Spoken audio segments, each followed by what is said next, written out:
Let's see.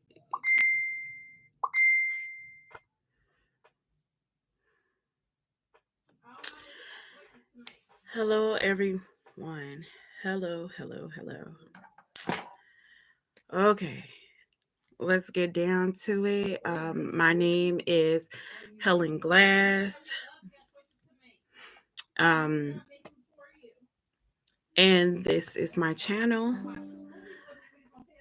Um, I have made a couple, I think one live on this channel besides this one. And I do have, I believe, a video up. Was kind of speaking on rejection, but this today is my channel, like my personal blog. Um, so let's get into it. I wanted to discuss um, some of the things that I have like encountered in life. And just to let you know a little bit about myself, um, I, um, well, in high school, I went to school for business. I was in a business academy. Then later on, when I had got through with the business academy, I went to college and I got my certificate in CNA. Mm. Okay, so at that moment, with having my certificate in CNA, um, let's see. Okay, so with that certificate, I began to work as a CNA. Um, but during the time that I was taking in classes for CNA, I'm talked with some of the other, people that was taking the course, and I didn't realize, until I had those conversations with them, and you know, until I actually had the experience of working as a CNA. But the girls were telling me that even though they were taking a CNA course, um, they did not want to work as a CNA. They wanted to keep going further um, within the nursing field. And the reason being is because, to be honest, when it comes to working as a CNA, um, um, the work is hard. It's really hard, and you get treated with no respect. You're a worker that is easily disposable. There is no contract that could protect a CNA. Um, like a RN or a LPN would have. There's nothing that could protect you. You could get fired from anything, and it doesn't matter um if you did anything at all. So it's just a position that, I mean, it's easily, you're easily disposable. Um, to put it at that. But I believe that's why there were girls with that mind frame. They will never work CNA.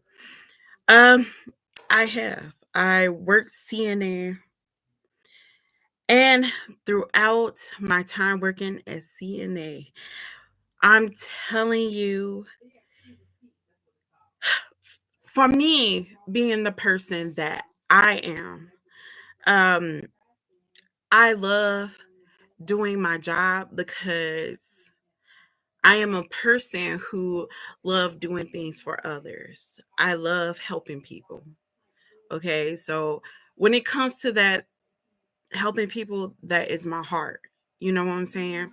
So when it came to work, I mean, it didn't seem like work to me. I felt that I was helping others. Okay, so within me working as a CNA, I worked at several um, healthcare places, well, nursing homes. And to be honest, um, y'all may say that I'm like a whistleblower or whatever. Um, but these nursing homes, guys, I tell you,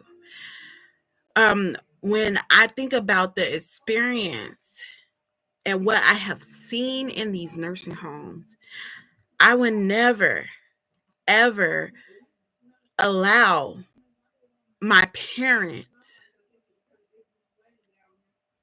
my family members to ever be in a nursing home. And I know that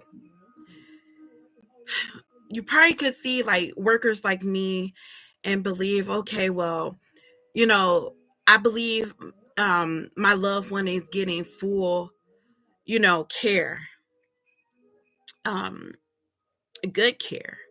But then there's others, CNAs.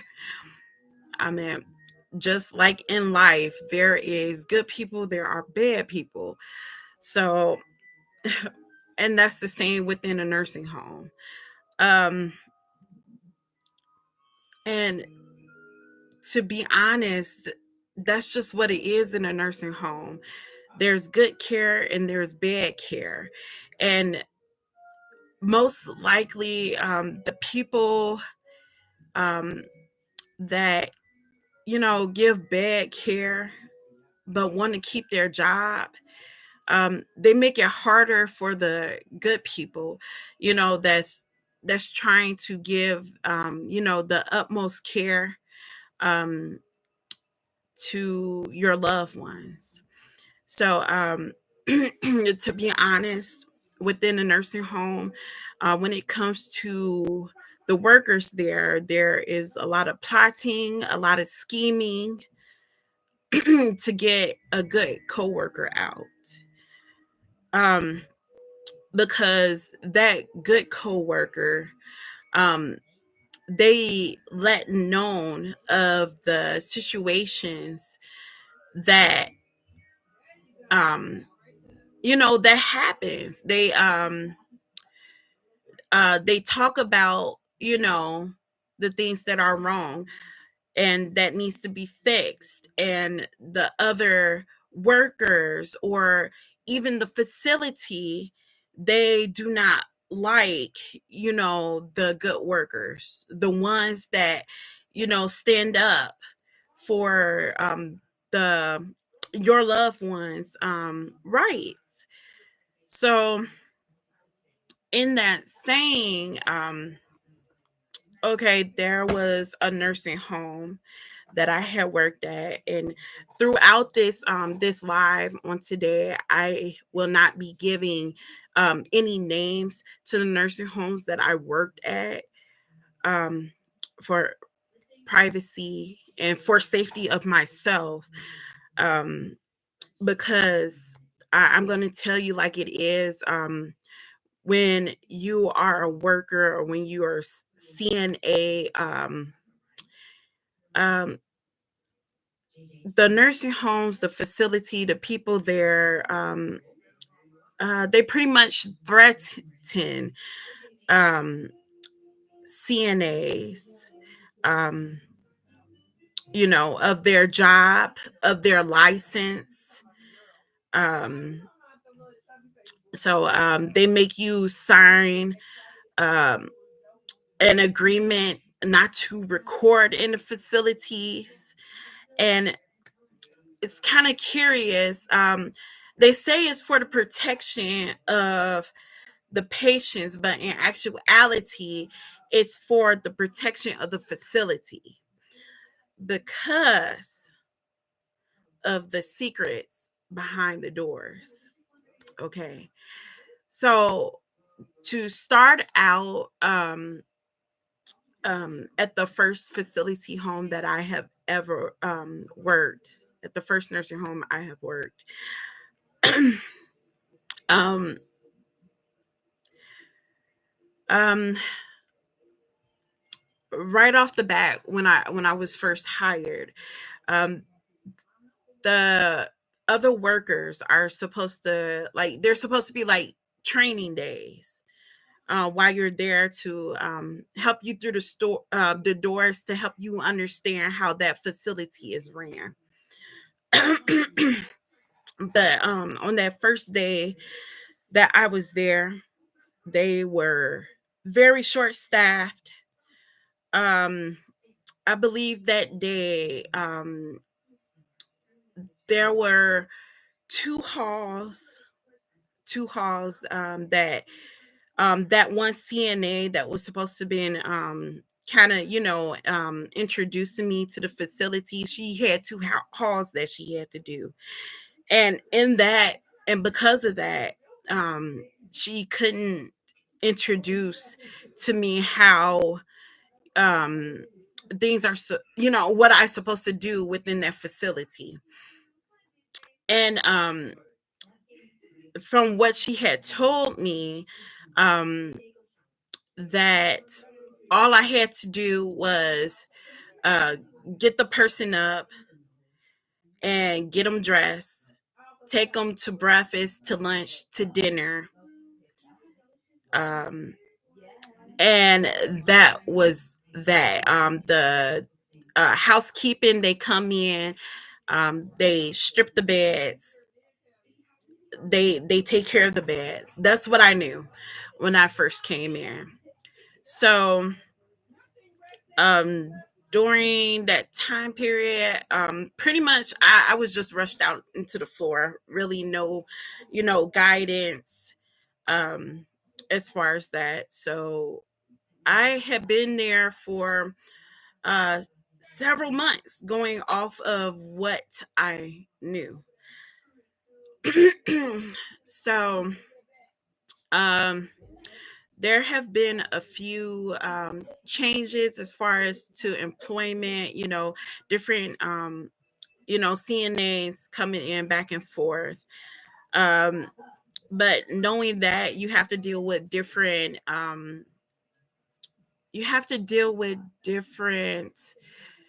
attitudes, different personalities of CNAs coming through.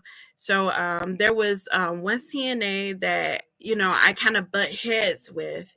I'm not sure exactly why, but um, I had to kind of let her know, hey, like, um, I'm an adult here. I'm not a child. Don't talk to me as I'm a child. I'm here to do work, you know.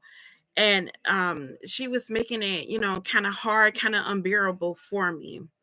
So, those are some of the things that you could deal with, um, being a worker. So you try to handle those things as best as possible. So within that, um, I still, continue to do my work. Um, but eventually, there was a switch up as far as rooms. We do share rooms within the hall because it is a long hall and there was many people within the nursing home. So they end up giving me a lady that I normally don't have. And that was interesting to me. I never dealt with like a person like within her care.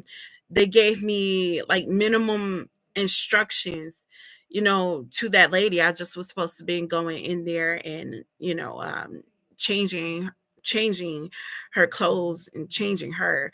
So so oh and watching her up. So when I did that, I felt that I did my, best care. But then later on, I end up being called into the office. And, you know, I went in uh with like I was curious to why I was being called in. And um the lady um that had called me in, she explained to me that um that lady that I had cared for, that the family of hers marked her sheets, and um they want to see if anyone has been changing her sheets.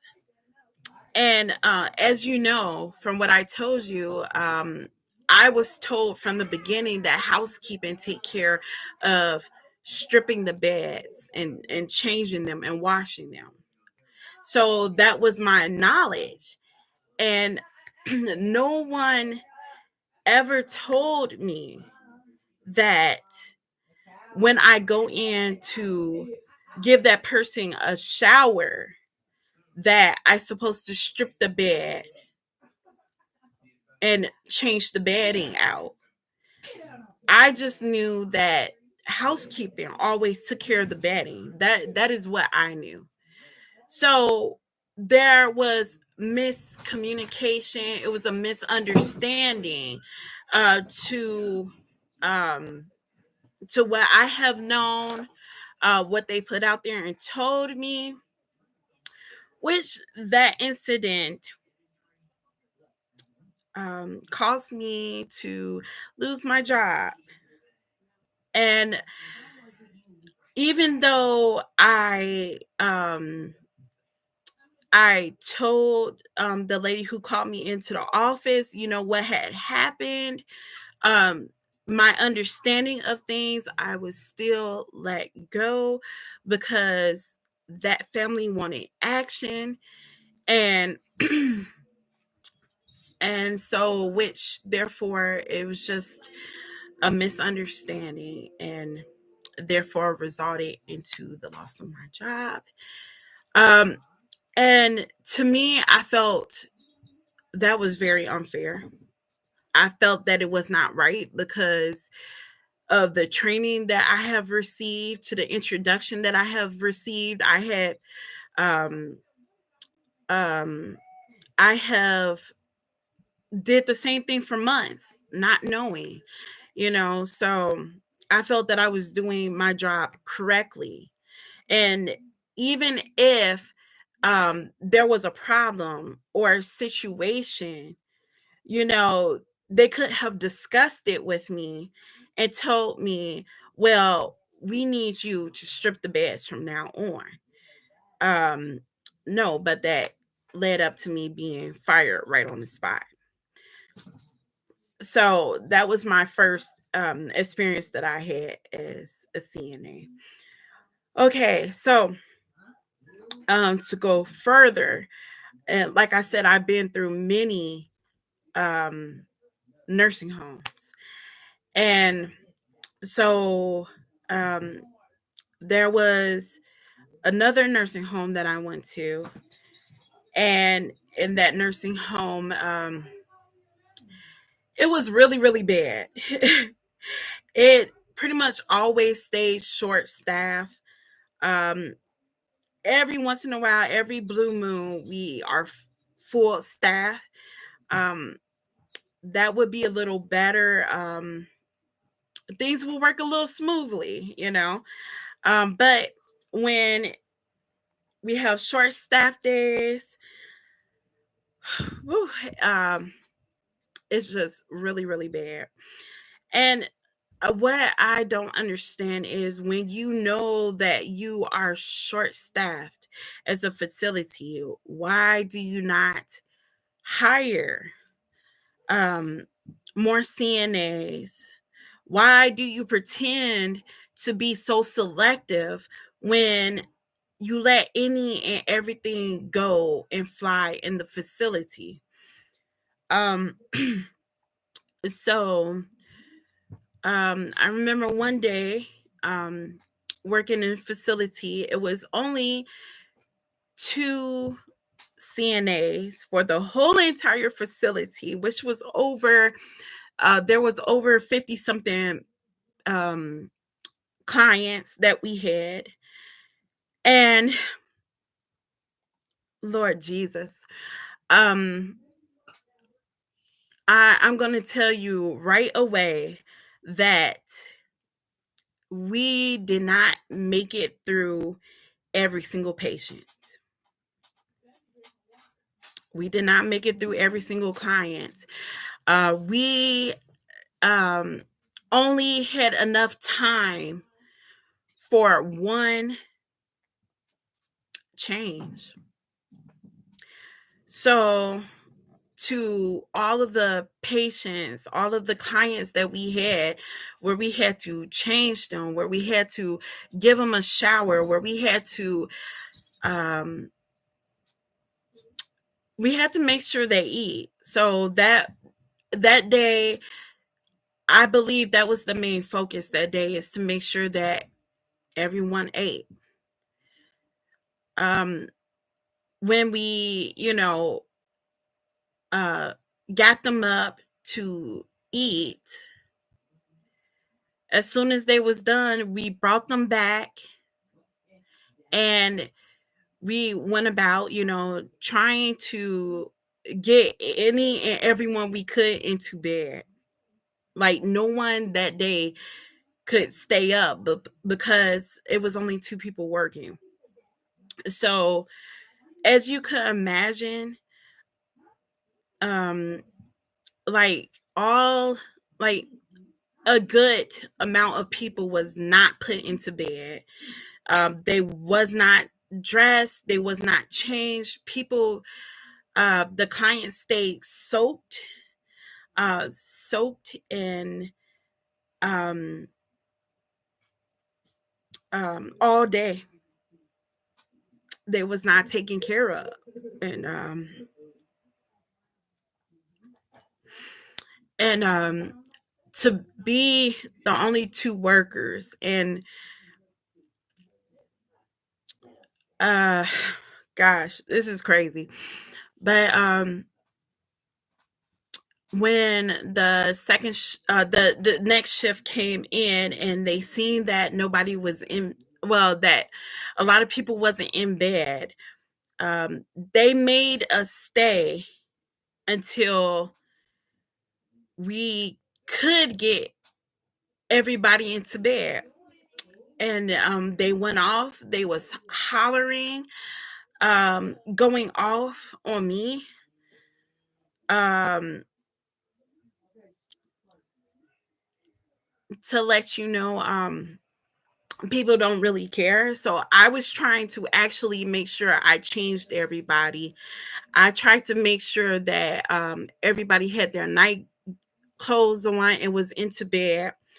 Um, I made sure that I was trying to do the full work that they needed. Um, Whereas the other person that was working to me pretty much just put their gown on and put them in bed. They just figured, well, they're going to be wet anyways, when the next shift come in. So they could just, change them. So she left. Like, I got all my people done.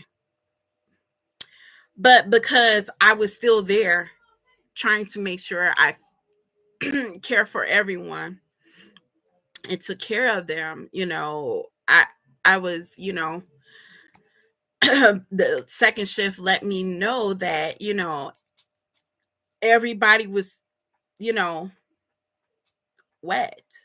So they wanted me to stay behind to take care of those people, which was impossible. It was impossible. So I kind of talked to some of the employees from the next shift to see if some of them might or may, help me. And I believe I end up getting one girl who actually showed compassion to me to help me out. And see, not only that, because that other girl had left, they also made me work on the halls that she had to help them out. And to me, it it really hurt it. It really hurt it. It was very stressful, and it felt like, when situations come, it feel it like the bad part always, come towards me. When in reality, it's supposed to be a team to take care of these clients. So, um within that, because of those situations, it tend for people not to like me, because I was the one who always got caught in continuing care for the people when other people would just cover up, and leave. Um and within this same nursing home, um I remember one day, I had just got onto the shift good and went out to the floor, and whoa, I see all the lights lit up. My hall onto, which would have been the other, the other CNA hall. All those lights was lit up, every single one. So I got started because, hey, this is my job. This is what I do. I answer those lights. I take care of people. I have to take care of my hall, right? So I get started taking care of my hall, knocking them out one by one. Um, so I got to, a room where I had to actually, take a person to the restroom. And as you know, as CNAs, when you put someone on the toilet in the restroom, you are not supposed to go and attend other patients during that time, because that client, that person could fall off the toilet. Anything could happen to them, while they're there. So I have to be attentive to them. So within that time of me taking care of that client, um, there was a client on the other hall that CNA was supposed to have, and there was a family member in with her, and the family member, um, was upset. And you know what? I agree with her. Um, you know, I would be upset too. I would be upset too. My mother have to go to the restroom and there is no help. And I am the only CNA that she sees on the floor. So she asked me to help her mother to the toilet.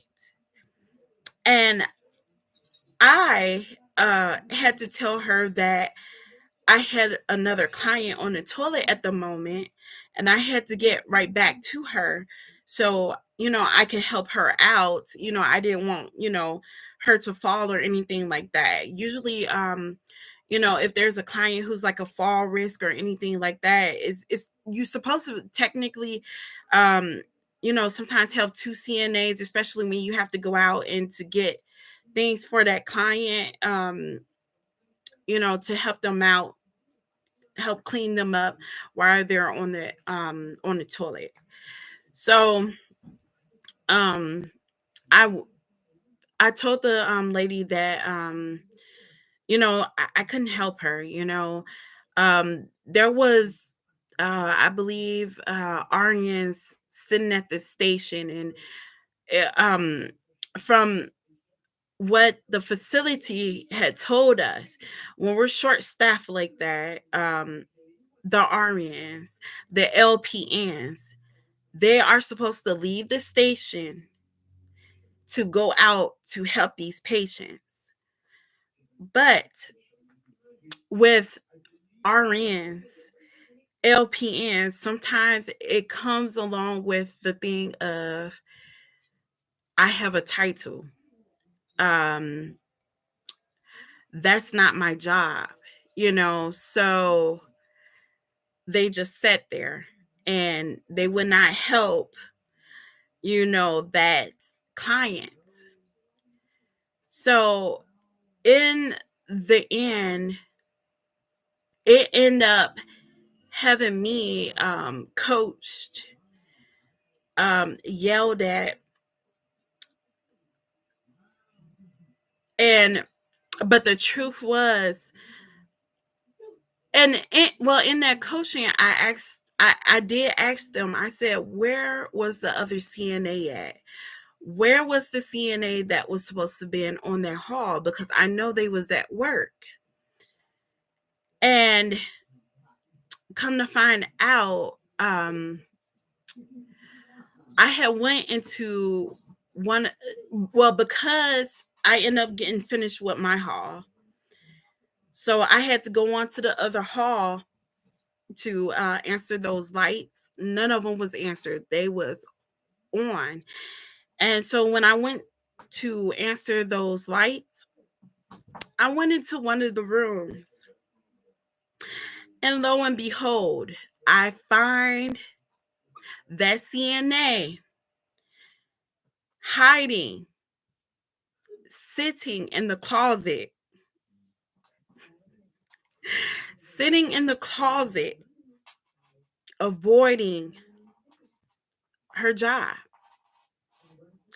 She didn't want to handle it. She wanted me to do everything.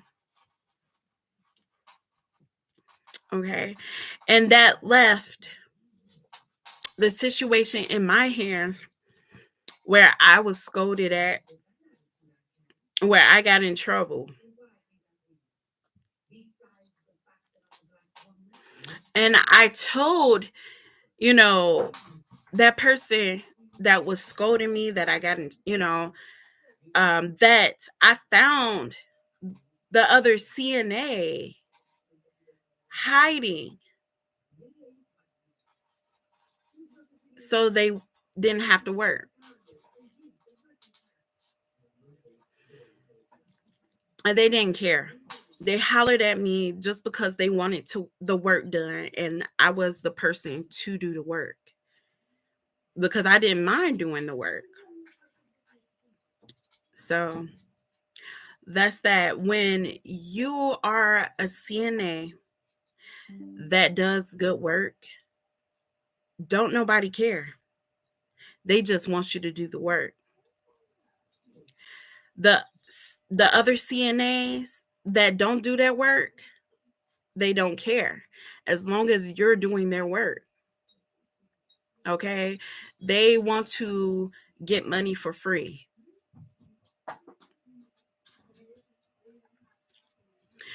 Um that same nursing home, that same hall, um there was a client there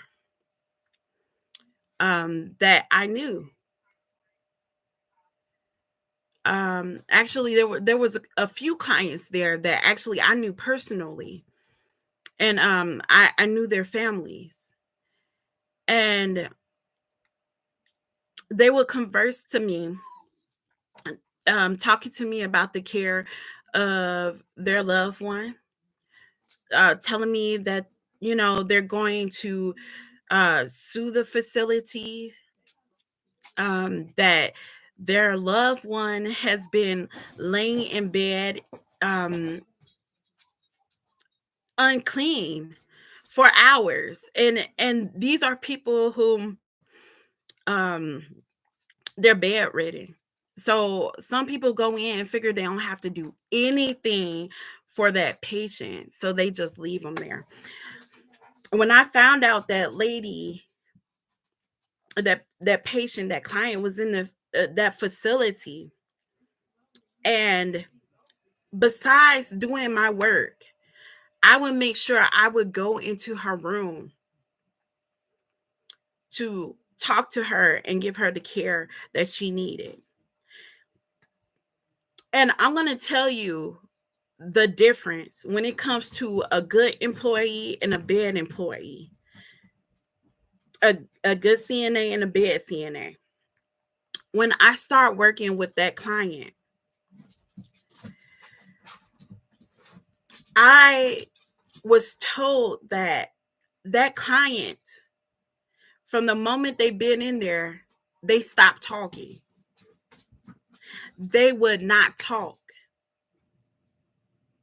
But when I start giving that client care, when I was talking to them, they started talking back. They started talking. They told their family member about me, about the care that I give. And that family came to me and and thanked me for the care that I gave. And they said, and they're the one who told me that their loved one has stopped talking completely. I didn't know it. I just went in and I started conversing with her. So when I found out that that person wasn't talking, and to know that I made a difference, you know, in her life, where she started talking and she was started telling her family members things that was going on in the facility, I felt that truly I was helping making a difference in these people's lives.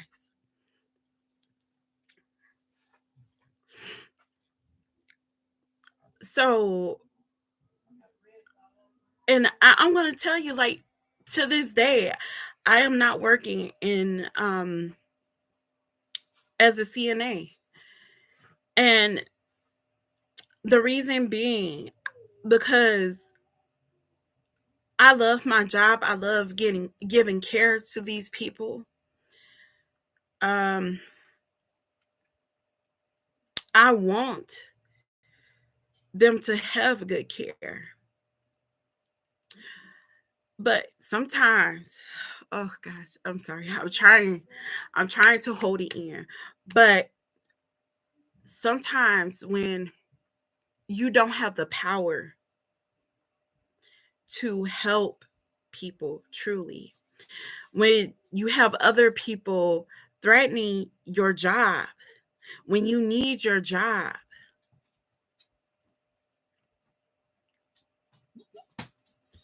it's like it's nothing that you could do about it. Where are what is the protection for the CNA? Where is it? So I mean, I just want it to be out there and to be known, because I want to make a difference. And hopefully this video, help make a difference, a change in the nursing field. Maybe somebody could see this video and could be a person, you know, that has power, that could fix this situation. Like right now, I am, you know, a person who is concerned about the nursing home,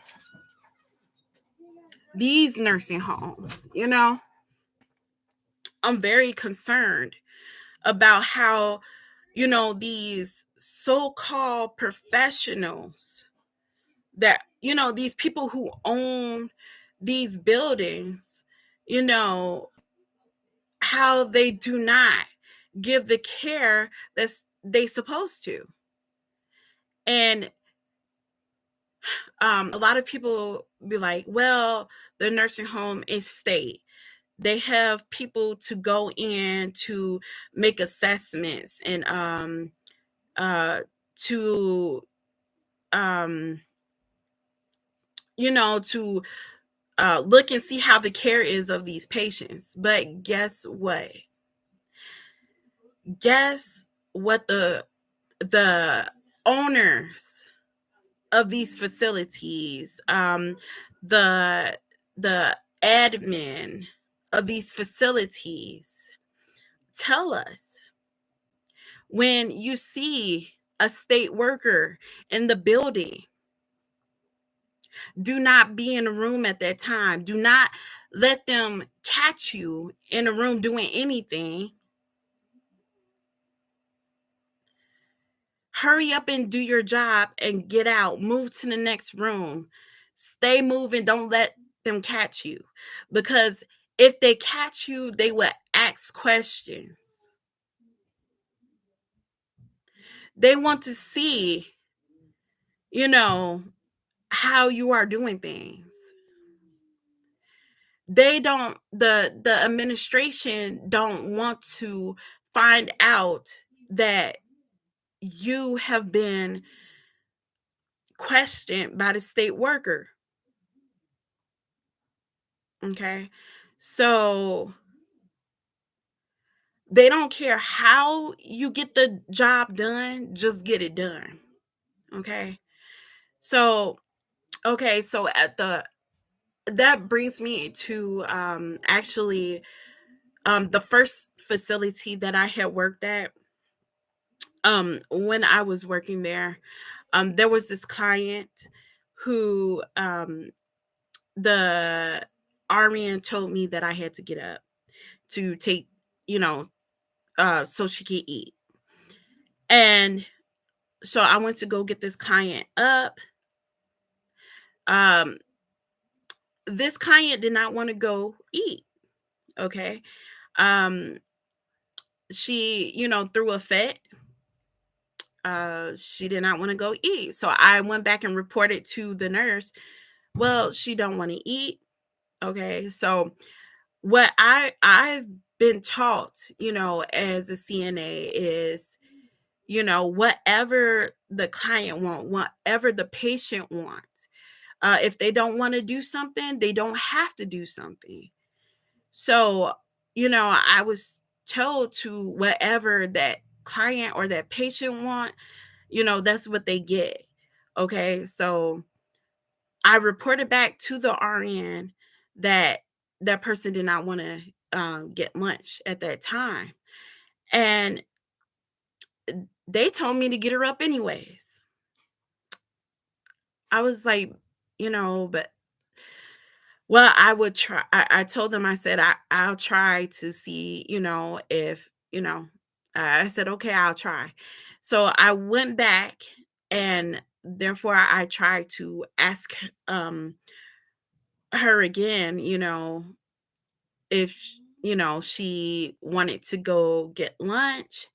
Um, so in that moment while I was talking to her, she rushed up and she grabbed me and she started choking me. Uh, I fell over. I fell over on the bed. She was choking me. So, anyways, um, I went and I reported that the lady attacked me during that time. And so when I told the RN that, she asked me, why would she attack you all of a sudden? Why would she attack you? She's she's not that. She's a sweet old lady. I was like, uh well, I tried to get her to come to lunch like you asked me to. I just did what you told me to do. And they got mad at me. They got mad at me, went off on me. Let me tell you, eh, trauma. Okay. These healthcare workers, they do not care for your mental health at all. They would say any and everything to you and not care on how you feel. They do not care. Okay. just get the job done. So they told me, well, I'm going to send this other CNA in there with you so you can get her up. So the other CNA came in, I was in the room with her, and I witnessed exactly what these CNAs be doing to get their job done. And these are the CNAs that keep their job, okay? CNAs like me, they kick out, okay? So as soon as she got into the room, she snatched the lady up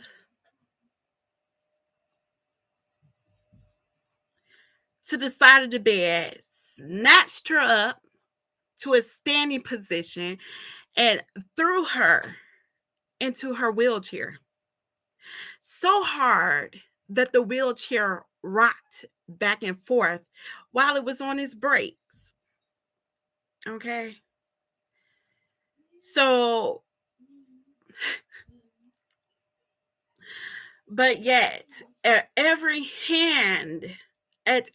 hand, when you as a, me as a CNA giving good care, correct care, get fired. When there's people abusing these patients, these clients, as long as they don't get caught, everything is fine because they're getting the job done. Okay. So uh these facilities are still going on today, and very well might be where your mother, your sister, your brother, your um, grandfather, your grandmother, cousin, auntie, uncle may be at. I have not been in one nursing home that gave good care. And I have been to, let's see, how many nursing homes? Let's see, one, two, let's see, one, two, three, four, five. Okay, y'all, I've been to probably maybe a total of 10 nursing homes. And every single one of them give bad care. As long, you know what? It's like this. As long as the patient family don't know about it, as long as the state don't know about it, that facility continues to stay open. Let me tell y'all, every single one of those nursing homes I worked at, they got lawsuits because at one time or another, like the the patient family finds out some type of way, you know. See, what the facilities try to do is, when it's a person who's when it's a client or a resident that's more sane, um they try to make it look like, well, I don't know what they're talking about. um they get good care. They try to make it kind of look like that they're insane. The ones that is there's some clients that is more so demanding and more so in their right mind. So they try not to mess with those patients because then because according to their medical charts, um, you know, their mental is fine. Their mental is fine. There's nothing wrong with them. So what they do is those type of people, they just say those people come off as demanding. So the ones that's in their right mind is considered as demanding. The ones that's not, in their right mind, who's a little bit off or something like that, well, that's just them. They're just a little, they got a little bit of mental problem going on. So, no, we're taking care of everybody. They're fine. So, when these, your mother, your father, your grandfather, your grandmother, when they, tell you that these things are going on into the nursing home, what they do is they send a little, um, I don't know. You know what? I wouldn't even say they'll send the good coworker. Sometimes they send the good coworker to the good worker to you, to be like, oh, well, she's nice and pleasant. I'm sure they're giving, the best care. Or, they'll just lie right to your face. The ones that, don't give good care, they'll lie. They'll act like they're the most sweetest thing ever and be abusing your loved one at the same time.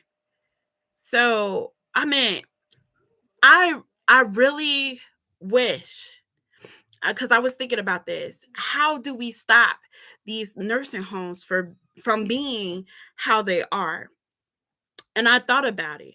And I really wish that there could be more so like a state worker that is actually undercover, that is hired in those facilities um for a time being, so they could see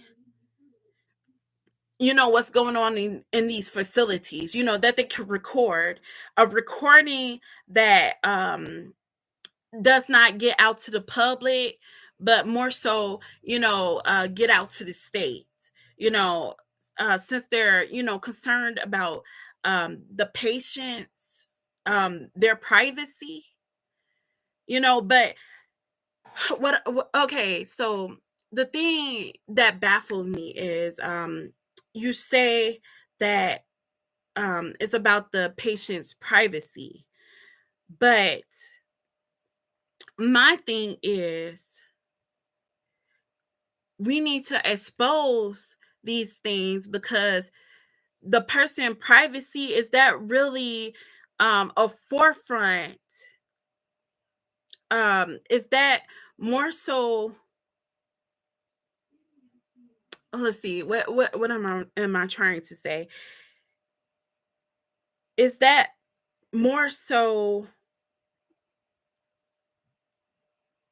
of a thing of importance than their care,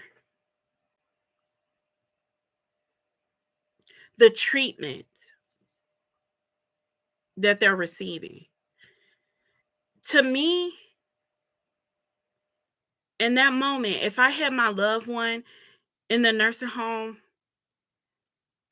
I wouldn't care if they're recorded, because what I care about is the treatment that's given to them. I wouldn't want my loved one to be abused. So if it could be recorded that these people are getting abused, we could see the abuse, then we could do something about it. How many years, how many decades, are we going to continue to go on and let these nursing homes do what they want to do? Run like they want to run. You know, these nursing homes just want your money.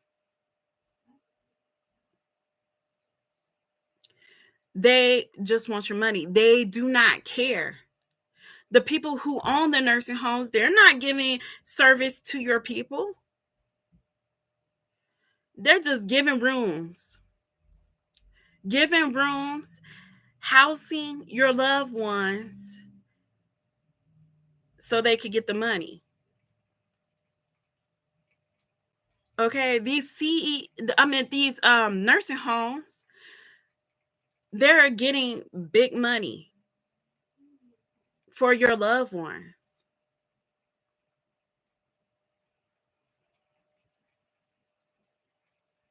Okay, they they they care not. And at the end of the day, you know what they do? They push it off on that CNA, on that worker, when in reality, it's what the facility pushes. It's what they want to happen. So when you go in and be like, well, this CNA did wrong uh to my loved one, do you really think it's just the CNA doing it? Or come on now, these these C, these nursing homes are the one, you know, they're pretty much validating, that CNA care towards those people. Because then when there's like CNAs like me, and I let the facility know that this CNA is doing this towards this patient, doing that, I'm reporting on these workers who are doing, the wrong job. But because there's people like me who, want to do the correct, who want to do things correctly,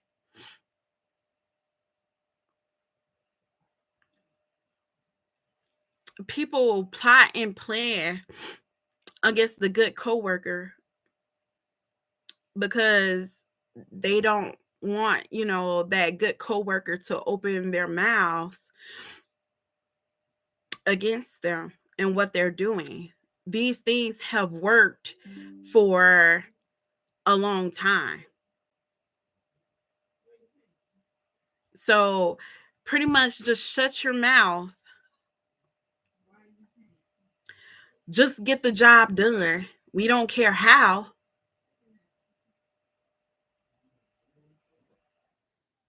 That's the only way you could truly keep your job in the healthcare field. Okay. I just really, really wanted this to be known. I wanted this to be known years and years and years ago. Yeah. But I'm telling you, there was a threat on my job. I need to live. This is how I go. Look, I'm a person. I need to live. So when it comes to me having a job, I want to keep my job. Okay. So despite of how these CNAs was doing, I went about saying, at least I'm giving the best care that I can to these people.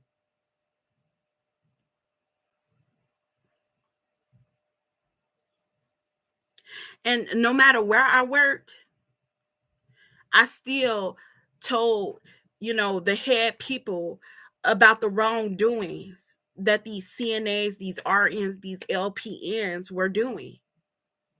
And at the end of the day, I lost my job because people plotted and planned to get me out. They made up rumors about me. They made up lies about me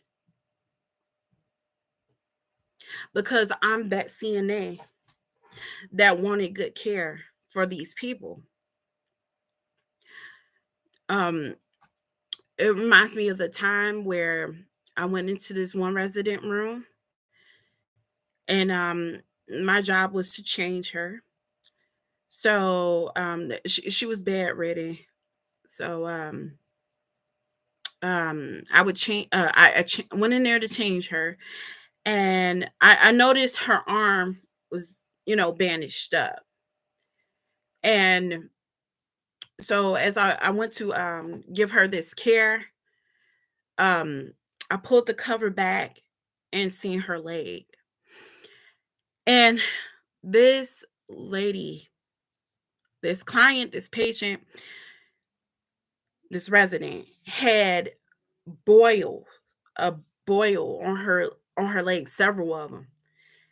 And I was like, "Oh my goodness."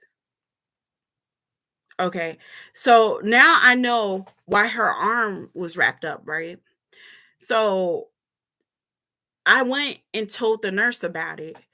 But in the process, this was early morning, so the shift before was on, and I was talking to them. And one of the ladies told me that I was working with told me that, well, the night before, um, that patient was in a dining room, I believe, drinking coffee, and she ended up spilling it on herself. And I'm thinking, to me, I was like, okay, this is weird for me. Um, to know that that a patient had spilled coffee on them, right? Hot coffee. So you see her arm. So you just wrap up her arm and just like, okay, well, you're done. But to know, see, my wisdom, my understanding when I think about this situation is, okay, there's a client that's sitting in a wheelchair. Okay, she can't walk, but she was drinking coffee and she ended up spilling it on her. My first thing that I would think is she also spilled it on her body. Okay, it's all on her arms. When a person have an incident, when they have an injury at a nursing home, you are supposed to do a report, a paper report on where they were injured at. So you have to do an assessment of the person body. Okay, you have to do assessment. So when this person was harmed, that nurse was supposed to go in and look the look the patient, over, look her body over to see if there was any other spots that she may have, gotten, that may have been burnt. So that's my take on it. So, but when I reported this, when I had found my findings, I went to a head charge nurse, and she, once I told her, said, she replied, "Oh, great Helen. Now I have to do another report." And she said, with great attitude and anger. And me thinking,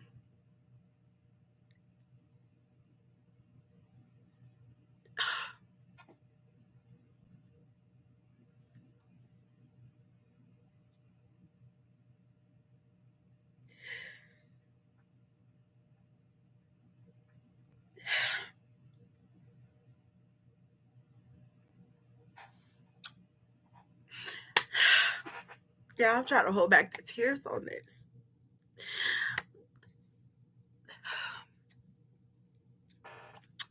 But me thinking,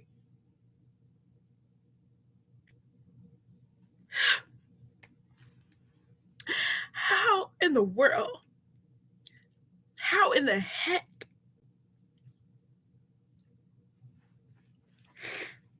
how in the heck do you have the nerve?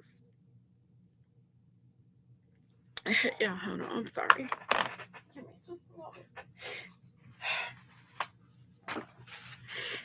Oh gosh. But how in the heck do you have the nerve to be upset and angry when it comes to a human being care?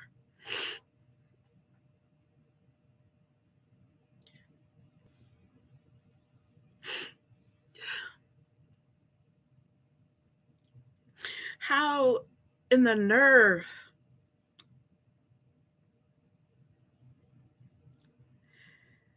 do you be angry and upset because I, as a CNA, found what I found and did what I supposed to do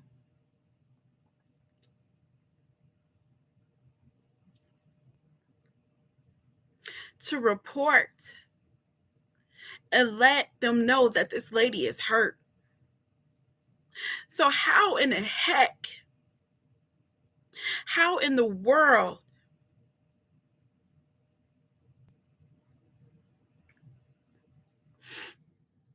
how in the world can people be this kind of way? I do not understand. I cannot understand.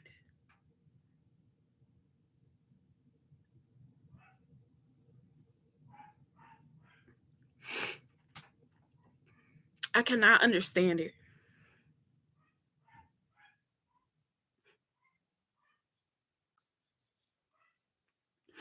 Yeah, I'm just plain, I just feel plain sick when I think about it. How people could treat humans, could treat dogs, could treat animals better than humans.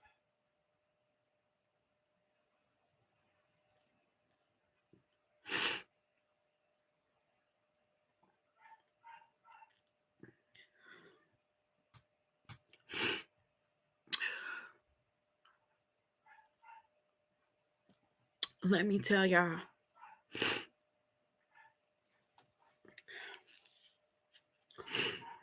this facility, as far as care, uh, let's see.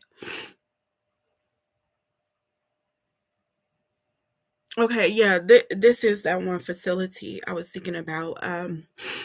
As far as care, I believe that more so the CNAs there, they were more so actually doing their work, because this is a facility that they more so stayed fully staffed. So, but it's just the attitudes. um I don't know, but also in this facility, even though they was more so of the better nursing home, I'm gonna let you know how they do their workers. Okay,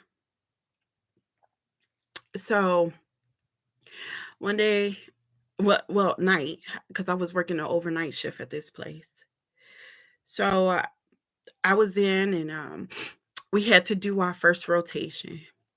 So our first round. So I did my round. I finished my round. I believe I was one of the first ones to finish my round. Everybody else was still on the floor working. Um, the thing is, when once you finish your haul, if someone else have, call lights going, you're supposed to go and help, right? So I went um to that hall, and when I looked down the hall, all the lights was lit up. I was like, interesting. And to mind you, when it comes to a round, and doing a haul, it takes you, I would say, maybe a half an hour to an hour to go through, changing the people, checking on the lights, right? So I go to that hall, all the lights are lit up, and I'm thinking, wait a minute, I went on my hall and I did all my people. How is this hall completely lit up? Where's the CNA that's supposed to be on this hall? Right? So I'm sorry, little water work here. But I go onto that hall and help, it's no problem. That's my job. I don't mind. I love helping people. So I go to that hall, start knocking out lights, right?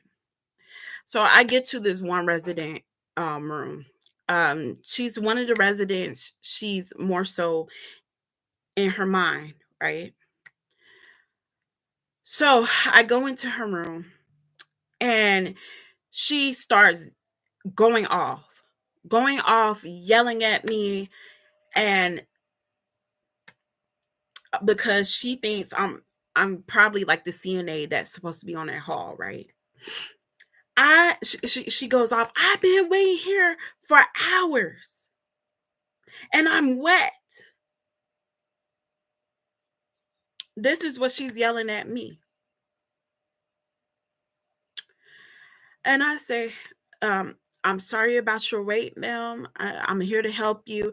I go through that whole spiel. I like to keep things professional. Anytime I'm talking to any, patient, whoever patient, whatever patient, it does not matter. My thing is about professionalism. Okay.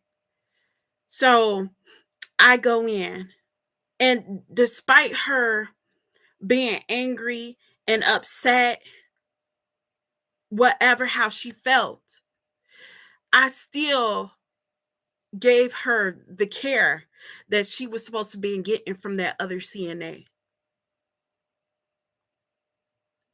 But let me tell you how it is with these facilities. They do not care, okay? Because it's supposed to be the other CNA on the hall. But I went to help this other CNA out and end up getting backlash instead of that CNA, because it was told that I told the client something that was very, very inappropriate. And I'm not going to say what that is.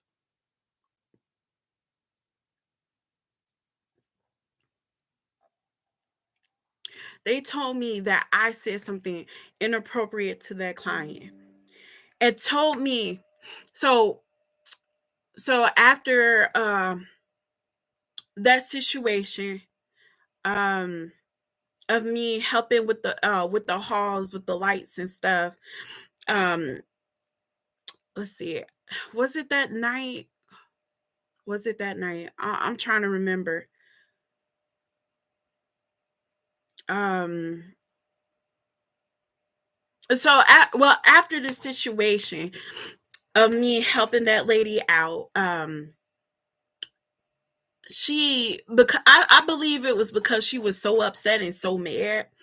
But even after I changed her and I finished up, I gave her the call light, and um, I told her once again, I was like, I apologize, for your wait. I say, here's the call light if you need help with anything else. And all of a sudden, as I turned to walk out the door, the lady told me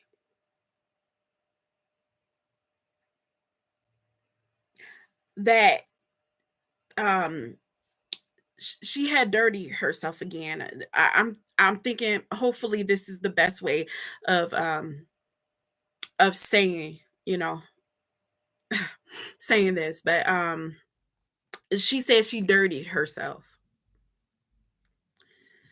And I told her, okay, I was like, well, let me check you. I was like, well, maybe she, when again, she said she was sitting here for some hours waiting for help.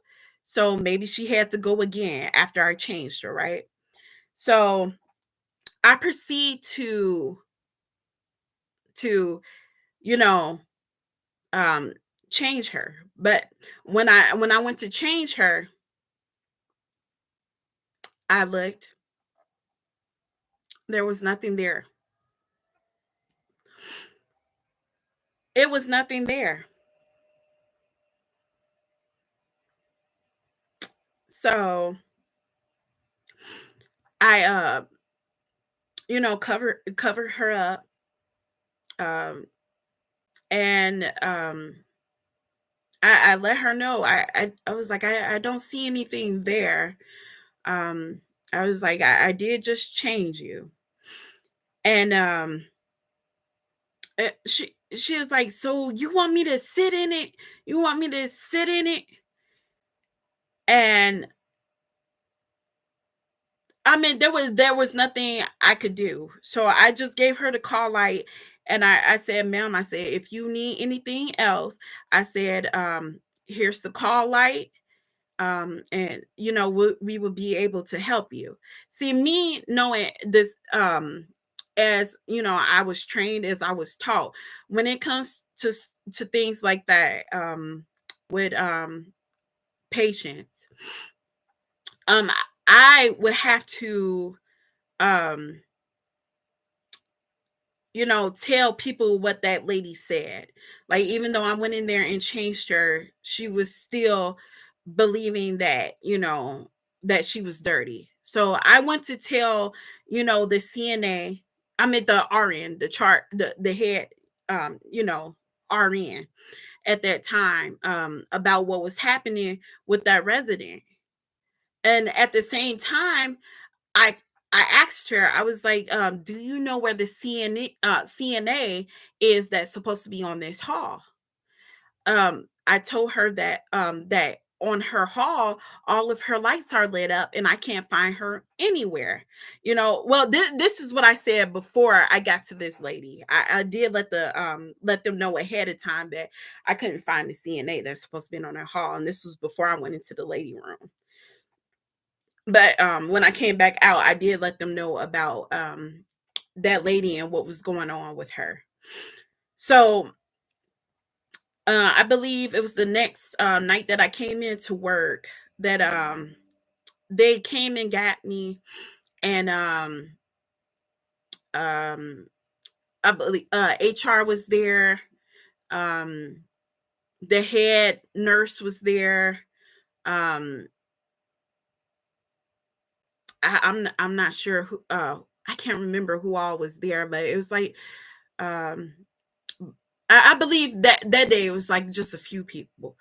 But they told me that it was um it was brought to their attention by a resident, a patient of that facility, that I said something um that was inappropriate, you know, according to, what she said is, she was dirty. Um, and she was like, I told you, she said, well, do you want me to just sit in it? So she told them that I told her to sit in it. Okay. And Lord Jesus, this is a situation, y'all. This is a situation. So they told me that, and they said not to mention there is another resident there that said, you are rough with her, like in the midst of changing. Um, there is only one resident in that facility that screams and hollers, every time you work with her. She be like, "You're being rough with me. You're being rough with me." So, I mean, you can only be so gentle to roll a person over, to handle the things that you need to do. So, in that process, I found out there was two reports made about me, and that there will be like an investigation to go forth. And not to mention, they brought up something um, that I knew took place because the HR lady had came to me before and told me that some of the CNAs on the floor, or no, actually, I believe it was one of these. No, no, no, no. They told me that the CNA had reported on me saying that I told them not to answer any of my call lights. So a little rumor had spread it in the job, which was not true. The incident of that was, I believe I was doing my I was on my hall doing my round, and I went to go on to the next room, and this other, CNA was going to the same room I was going to, right? So I told her, I was like, oh yeah, I'm going to that room now. I was like, it's all right, I got it, because I'm there, I'm available for it, right? It's my hall, it's my responsibility to do it. But I never told her she did not have to answer any of my call lights. Okay. So that said, that was just a rumor that a CNA put out because they just don't like me, hands down. I mean, why would any person, you know, do something like that? What reason do a CNA have to do another CNA like that other than they just don't like a person? Okay. I never said nothing wrong to the person. I never had no run in with the person. You see what I'm saying? So the CNAs, I guess, has been talking behind my back over time. And this is during a time where I had just got my apartment good. Okay. I had just got my apartment. I just moved out of my family house and I was on my own. You know what I'm saying? So, um, see, and this is why it's important not to put your business out there because, a person that you may think is your friend, and you may be a little excited about your new adventure in life, and you let them know, hey, I was like, I finally got my apartment or whatever. So what I'm really thinking that happened, was because they started spreading rumors about me. They was talking about me behind my back, to the point that they took it to the HR, and the HR came to me and talked about it. And then there came these reports, these allegations saying that I had did this to a resident or I did that to a resident, and they was going to check my background. Okay. So um just to let you know, as well, one of the CNAs that I worked with was actually a lady I had class with for CNA. And I don't know, we kind of had like a little, it was something like just so light, but it was a little like, to me, like, that was weird. Like, why is this person, coming off to me like this? And and that been it's been kind of like a little bit of a, I don't know, a oddness between both of us,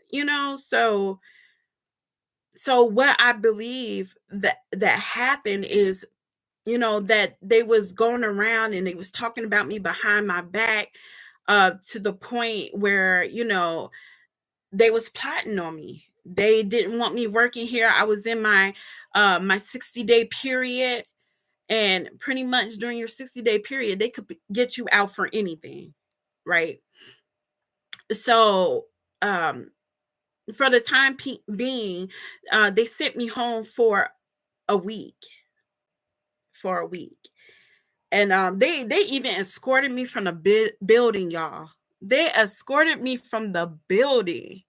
Okay, do y'all not know how hurtful hurtful that is? It's very hurtful.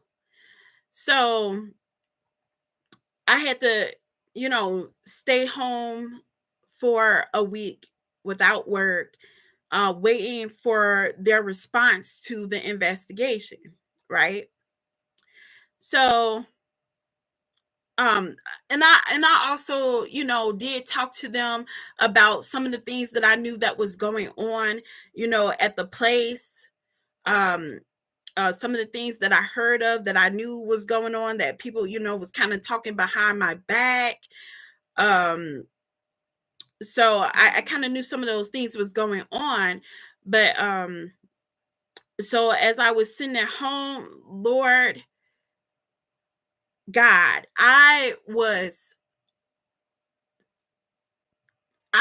anxious. I was in a state, y'all, because I had just got my new place.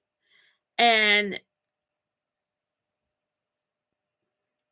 that thing about, make sure you have money in advance for several months out,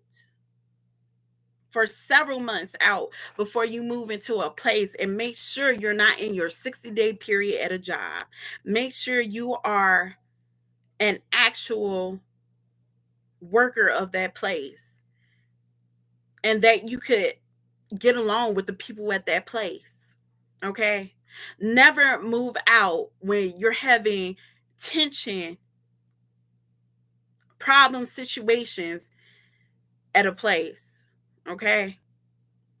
But in that process, they called me back in. They told me the investigation has been finished. We would like for you to come in and we want to talk to you. So, about the decision. So, I came in, and they told me, well, okay, so we did an investigation. There was no findings. I'm looking, okay, there was no findings. Of course, there's no findings. I didn't do anything, right? So obviously, for them to have done this investigation, they had to go back to the residents that made the complaints, or whoever else that had problems. They had to go back to them and ask them what was going on. Okay? They had to talk to the nurses, they had to talk to the CNAs, any and everybody who have contact with me there. They had to do an investigation. So they said it was no findings. So wait a minute, if there's no findings, don't this mean somebody lied on me? Okay? So how is it that the resident y'all said reported on me, like, how did it disappear? You know what I'm saying? How okay, y'all said it was a report made on me by a resident. But then when y'all did an investigation, there was no finding. That means somebody lied on me. There was somebody out there plotting and planning and scheming and lying on me. But let me tell you how these facilities work. Okay. They said it was no findings during the investigation. So they couldn't do anything to my certificate because there was no findings, right? Because, hey, I didn't do anything. And I stood on that. I stood on that. I knew what was going on behind the surface. I knew those CNAs was behind my back, planning and plotting and scheming and lying to get me out.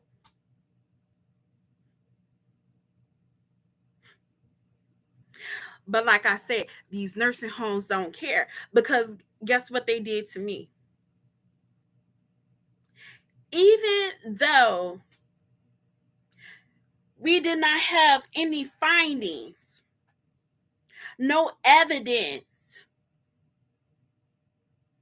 the resident, I guess, is not talking about it. They didn't say they said that because that's the only way that there was no findings is if the resident didn't say it. Okay, so the resident must have told them that I didn't tell her that I mean the resident party told them no, she didn't say that. She didn't tell me to sit in my BM. So where did that come from? Where did that come from? I'm going to tell y'all where it came from. In the time period that I was in that room, let me tell you. Now that resident, she was complaining, talking about her sitting in her BM. And I told her already, took care of there. I didn't see anything there. When I turned around, there was a CNA standing at the door. And that very CNA was the one that was supposed to be on that hall, taking care of her hall. I don't know if anybody talked to her about her disappearing act during that time that I let them know that the girl was gone and that I was taking care of the people in the hall.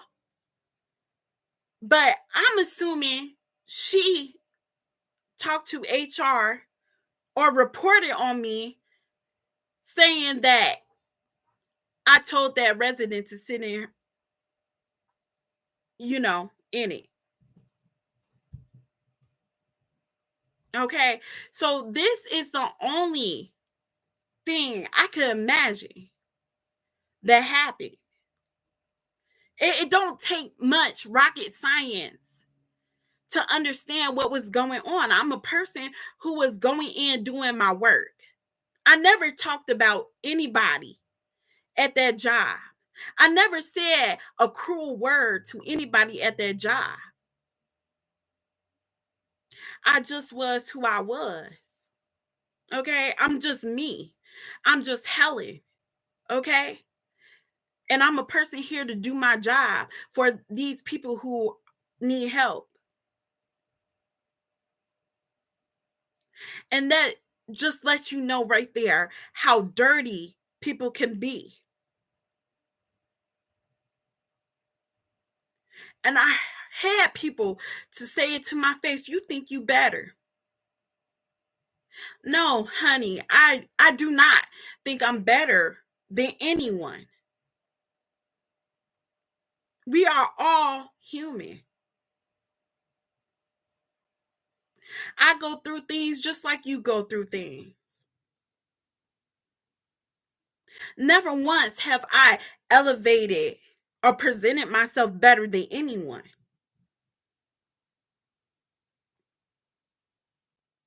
My stance is you should share love for everyone. You should give love to everyone. This is my stance. When it comes about my when it comes to my life, period. Period. Everything I do, I want to do it in love.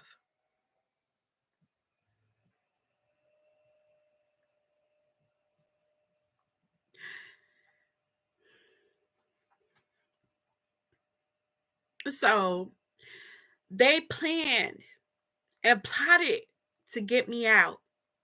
And guess what the facility did?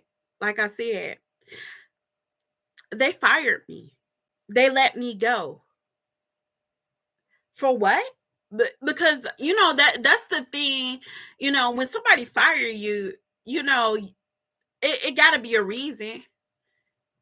What's the reason for a person wanting to let you go or firing you from a job? It has to be a reason, right? So they told me, you're still in your 60-day period. And even though there was not a finding during the investigation, we find you not suitable for our facility. So therefore, we're dismissing you anyways. And sign this paper on the dotted line, pretty much, that we have talked to you about this. And they told me I had to sign it. To let y'all know something, when it comes to something like that, you don't have to sign that paper. You know, I signed that paper out of ignorancy. Okay? Because I was ignorant into knowing that during situations like that, you don't sign the paper. Matter of fact, you are supposed to be able to sue a facility for dismissing you for nothing. Okay? But the thing is, I had to think too. I was in my 60-day period. They could get rid of you just to get rid of you. So it wasn't, I don't know. A lot of people say like I probably could have fought for that. I could sue for that, but I was in my 60-day period. They could just fire you. Like, okay, well, actually, we got all the people we need.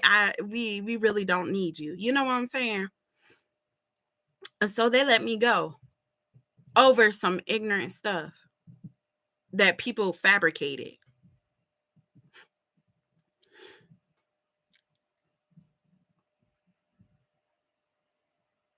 They so I signed the paper. I walked out. Y'all, the tears came before I even started crying in front of everyone that was at the facility. Hey, this is during daylight. This wasn't no nighttime, you know, that I was at this facility that this took place. So everybody was there. They could see my face. Tears was streaming down. I couldn't even see where I was going. My eyes were so teared up. I went to the bathroom because I was so like messed up in the moment. There was a bathroom right there. So I went to the bathroom. I closed the door and locked it. And I was crying loudly, loudly. The most embarrassing thing ever. I cried. I cried. I cried. I cried. I couldn't see. I cried aloud, and I'm sure everybody heard me in the facility. Well, not everybody, but just the people that was probably like kind of by the bathroom, right? So there was a knock on the door. Um, Helen, yeah, you have to leave. You have to leave because, you know, um, yeah, just don't do that here. You have to leave, right? So I came out of the bathroom and they told me, yeah, we're gonna escort you out because we don't want you talking to nobody, on your way out the building. They escorted me out. And the reason being that because when I had walked out, um a nurse had came up to me.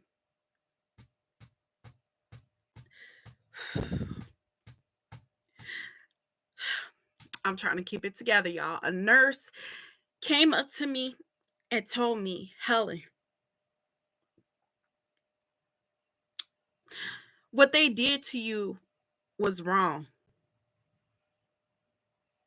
It was wrong.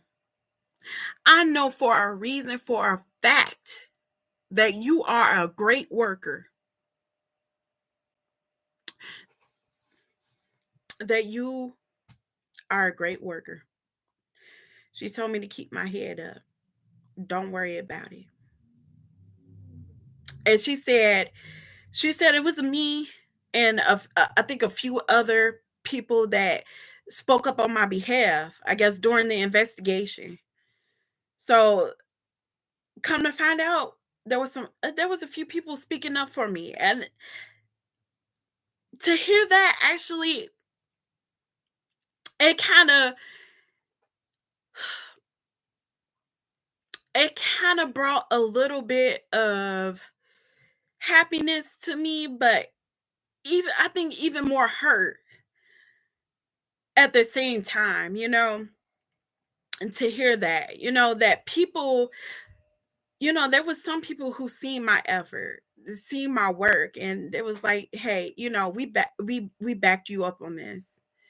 But just to know that even though there was people who has given me accolades, who was there, saying good things about me.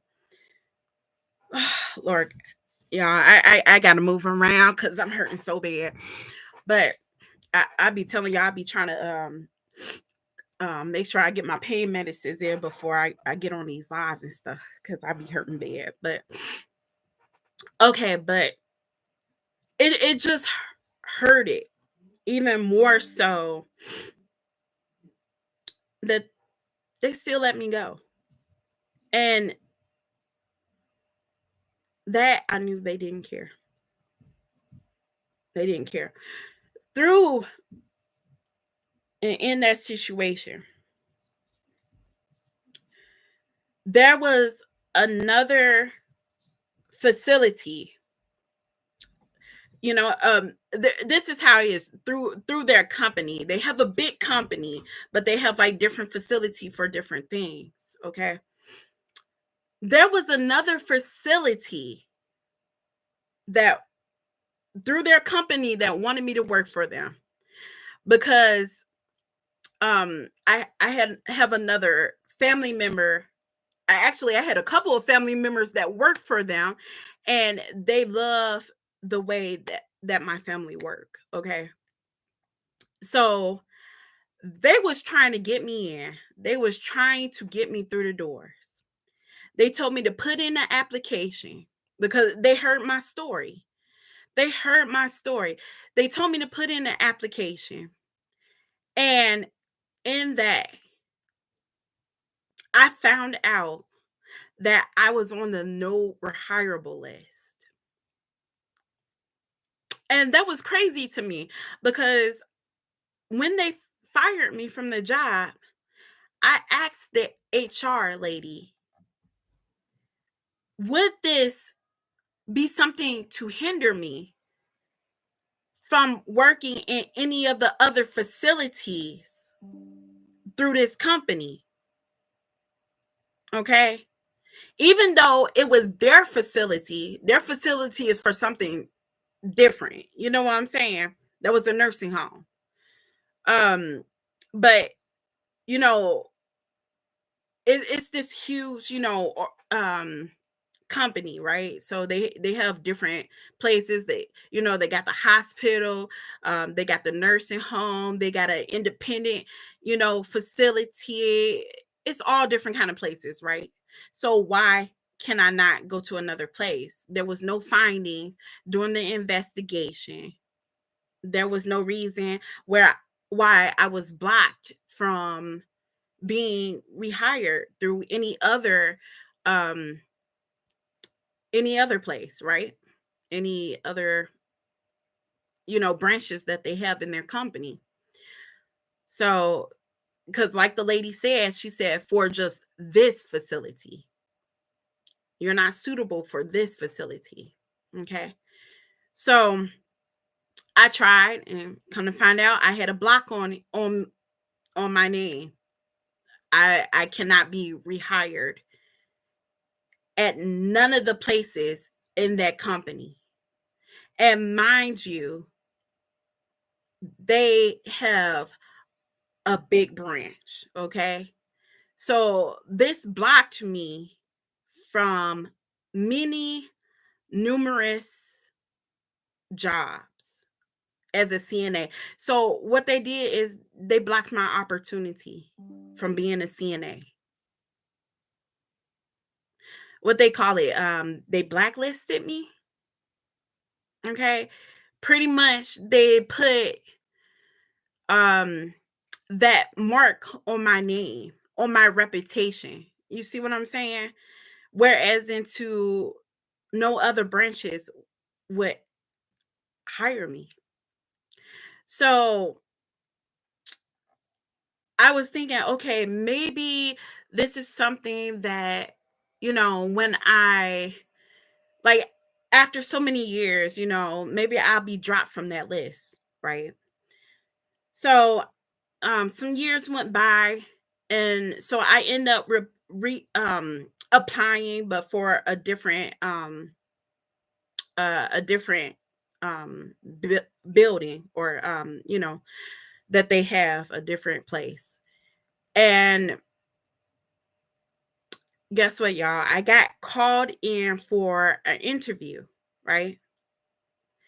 During that interview, the lady who did my interview loved my interview. When she did the background check, there's nothing on my background. Okay. It's clean. Okay. No one never had any complaints or problems to to put on my background, like to you know be on my certificate. you know so I didn't have any red flags or anything like that, but she loved it. She wanted to hire me. So when she was going through the process of hiring me, she said, "Uh-oh, there's a problem." And I was like, "What's the problem?" She told me I was still on the no rehireable list. Do y'all know what happened right there in front of her? Yeah, I started crying. I was bawling. I was crying. I was crying hard, y'all. I cried. And she apologized. She said, "I am so sorry."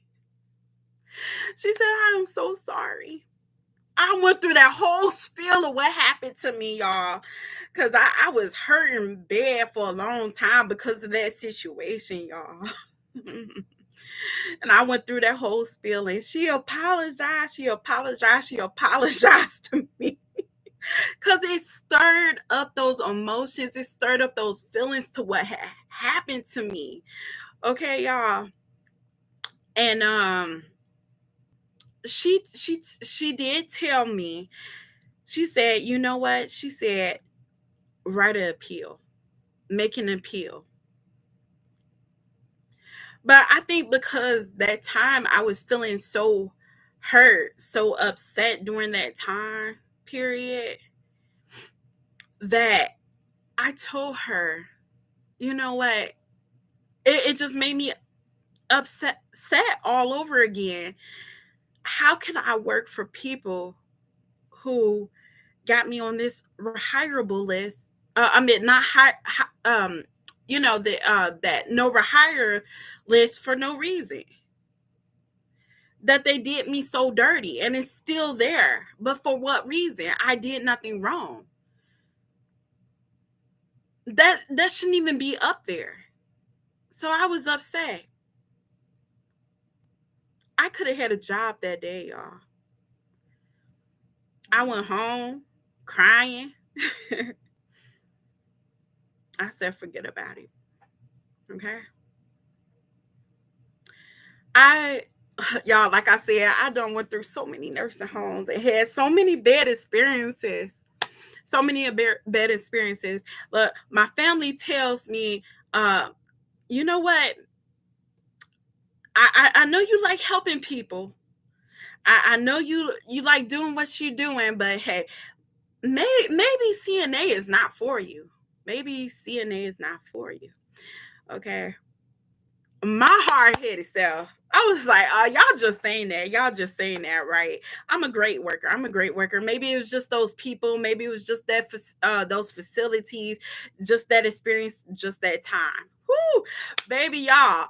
You know what? I put it like this. It gotta be me. It has to be me. Because no matter where I go, no matter where I go, y'all, there's problems. There's problems. Okay. I went to um pretty much the last like nursing facility that I went to. I was like, okay, well, I'll come to that job. And this time, um, I won't, be like a CNA, I'll do like the activity department. So, but they put me in because, the HR lady, she loved me so much. So she was like, you know what? She said, I'm gonna put you in as a CNA slash, activity person. She said that way, she said, you'll get the pay as like the CNA, but not as the activity, because the activity people, they get paid lower than CNA. So because I was a CNA, it was going towards my certificate, and I was getting that same pay that the CNAs was doing, but I was doing the activities, right? Woo! I loved it. Okay, y'all, I love what I was doing. Okay. Let me tell y'all about something. Any and every single job that I get, no matter what it is, y'all, I just end up loving. I be like, oh, I love it. I love it. I love it. Okay. Because I'm helping people, right? Because that's my thing. I love helping people.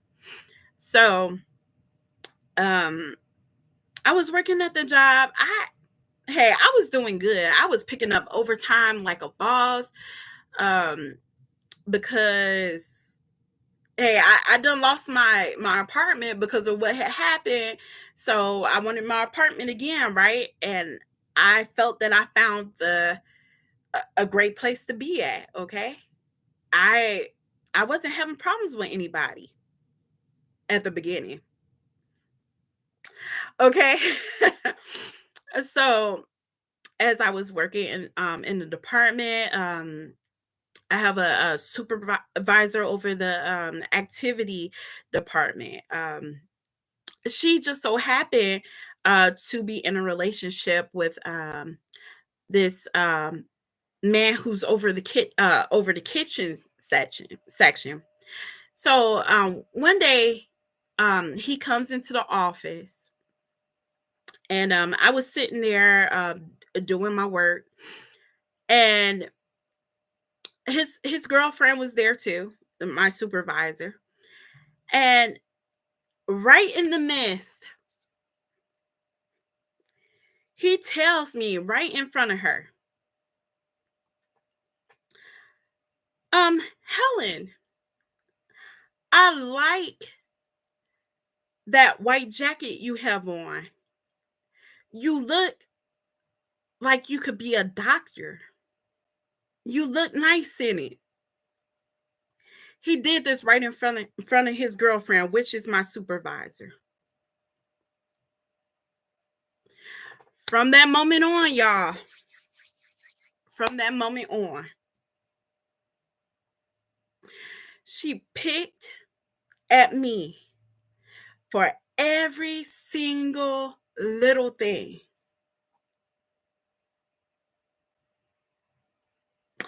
And I'm sitting out here wondering, like, okay, what's going on? Why is this happening? So there was another worker that was there, you know, even the time when he came in the office and said what he said to me. um she was there, she was seeing stuff go down. Okay, so she told me it could be the fact that he complimented you in front of her. And let me tell you, they have problems in their relationship because he was messing around on her with the woman that was in the finance office.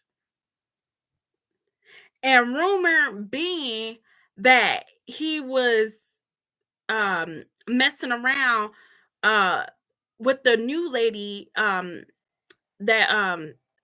like she does like the phones and everything. She's the secretary for the place. So I guess his thing is he messed around with the women there. Um and point being, because and people know about this because before I came in, come to find out, my supervisor had a blow up encounter with the financial lady, the lady in the financial office. They had a blow up argument or something about her boyfriend. I guess right in front of everybody because everybody knew about it. Okay. So, and she started giving me problems. So when she started giving me these problems and stuff, I thought about it. You know what? I'm sitting up here putting my best foot forward, doing the best I can. And not only that, I'm doing overtime every single day. There wasn't a day that I went without doing overtime. Okay. Every single day I was working. Okay. I didn't have no off days. Okay. This is how I am. This is how I'm built. This is how I'm set up. When Helen, wants to work, when I want money, I'm not a lazy person. I put forth my efforts. Helen like nice things. Okay. So, you know, I need money to do that. Okay. So I'm going to go out there and I'm going to get it. And if I have to work overtime to get it, I would get it. Okay. This is who I am. So when she started picking on me and different things like that. And over the time of me being there, short period of time actually, I was hearing, some of my coworkers are talking about me behind my back. See, that's the thing about it. That's the thing about it. People talk about you, thinking that they're doing it behind your back, but sometimes they don't know you're there while they're talking about you. So you end up overhearing things. So the thing was about me, people was upset because I got in through a help of a family member of mine. And see, they took it as, well, this is her family member. Family members shouldn't be helping other families get in like that, right? Uh, through a job like that, you're not supposed to work with your family member, okay? So this was the thing. That's why, they were upset with me. And I at first I didn't have no, acknowledgement of it. I didn't know. So, but the thing is, my family member that helped me get to that place, um, she was married to my uncle, so that's how we became family. It's not a blood thing, but I consider her, even before she married my uncle. I considered her as my family. Even before she came my family, she was always my auntie, okay? I just knew her for years and years and years. I worked with her before, so she helped me out, okay? So, because of this, people hated me, okay? So, problems and situations arose. People was talking about me behind my back again. I even had okay, so I was sitting there, and I had the cigarette box, but I was sitting on the side, and there's a hall that two CNAs was sitting at. They was sitting down in some chairs down at the end of the hall. The hall echoes, okay, y'all. The hall echoes. And I was sitting on the side. They couldn't see me there.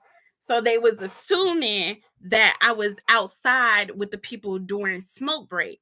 Um, but we didn't at that time have to go outside with the people who smoke, because they said we could sit inside. I just watched them from the window. Okay. So while I was sitting there, y'all, I overheard them talking about me. Boop. So myself, I'm sorry, y'all. I'm getting a call right now. Let me try to close that out. Okay, so I hold on, give me a second.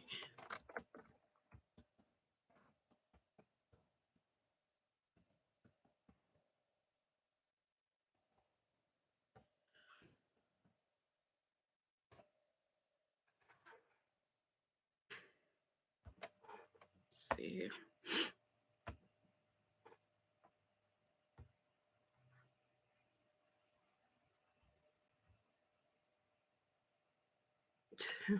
Okay, y'all. So, what was I saying? Um, I overheard them talking. So, you know what? Usually, I don't say nothing. I don't do nothing when I hear people talking about me. I just try to keep doing my work, right? At that moment, I don't know. Something rose up in me. I got up out of the seat. I stood up,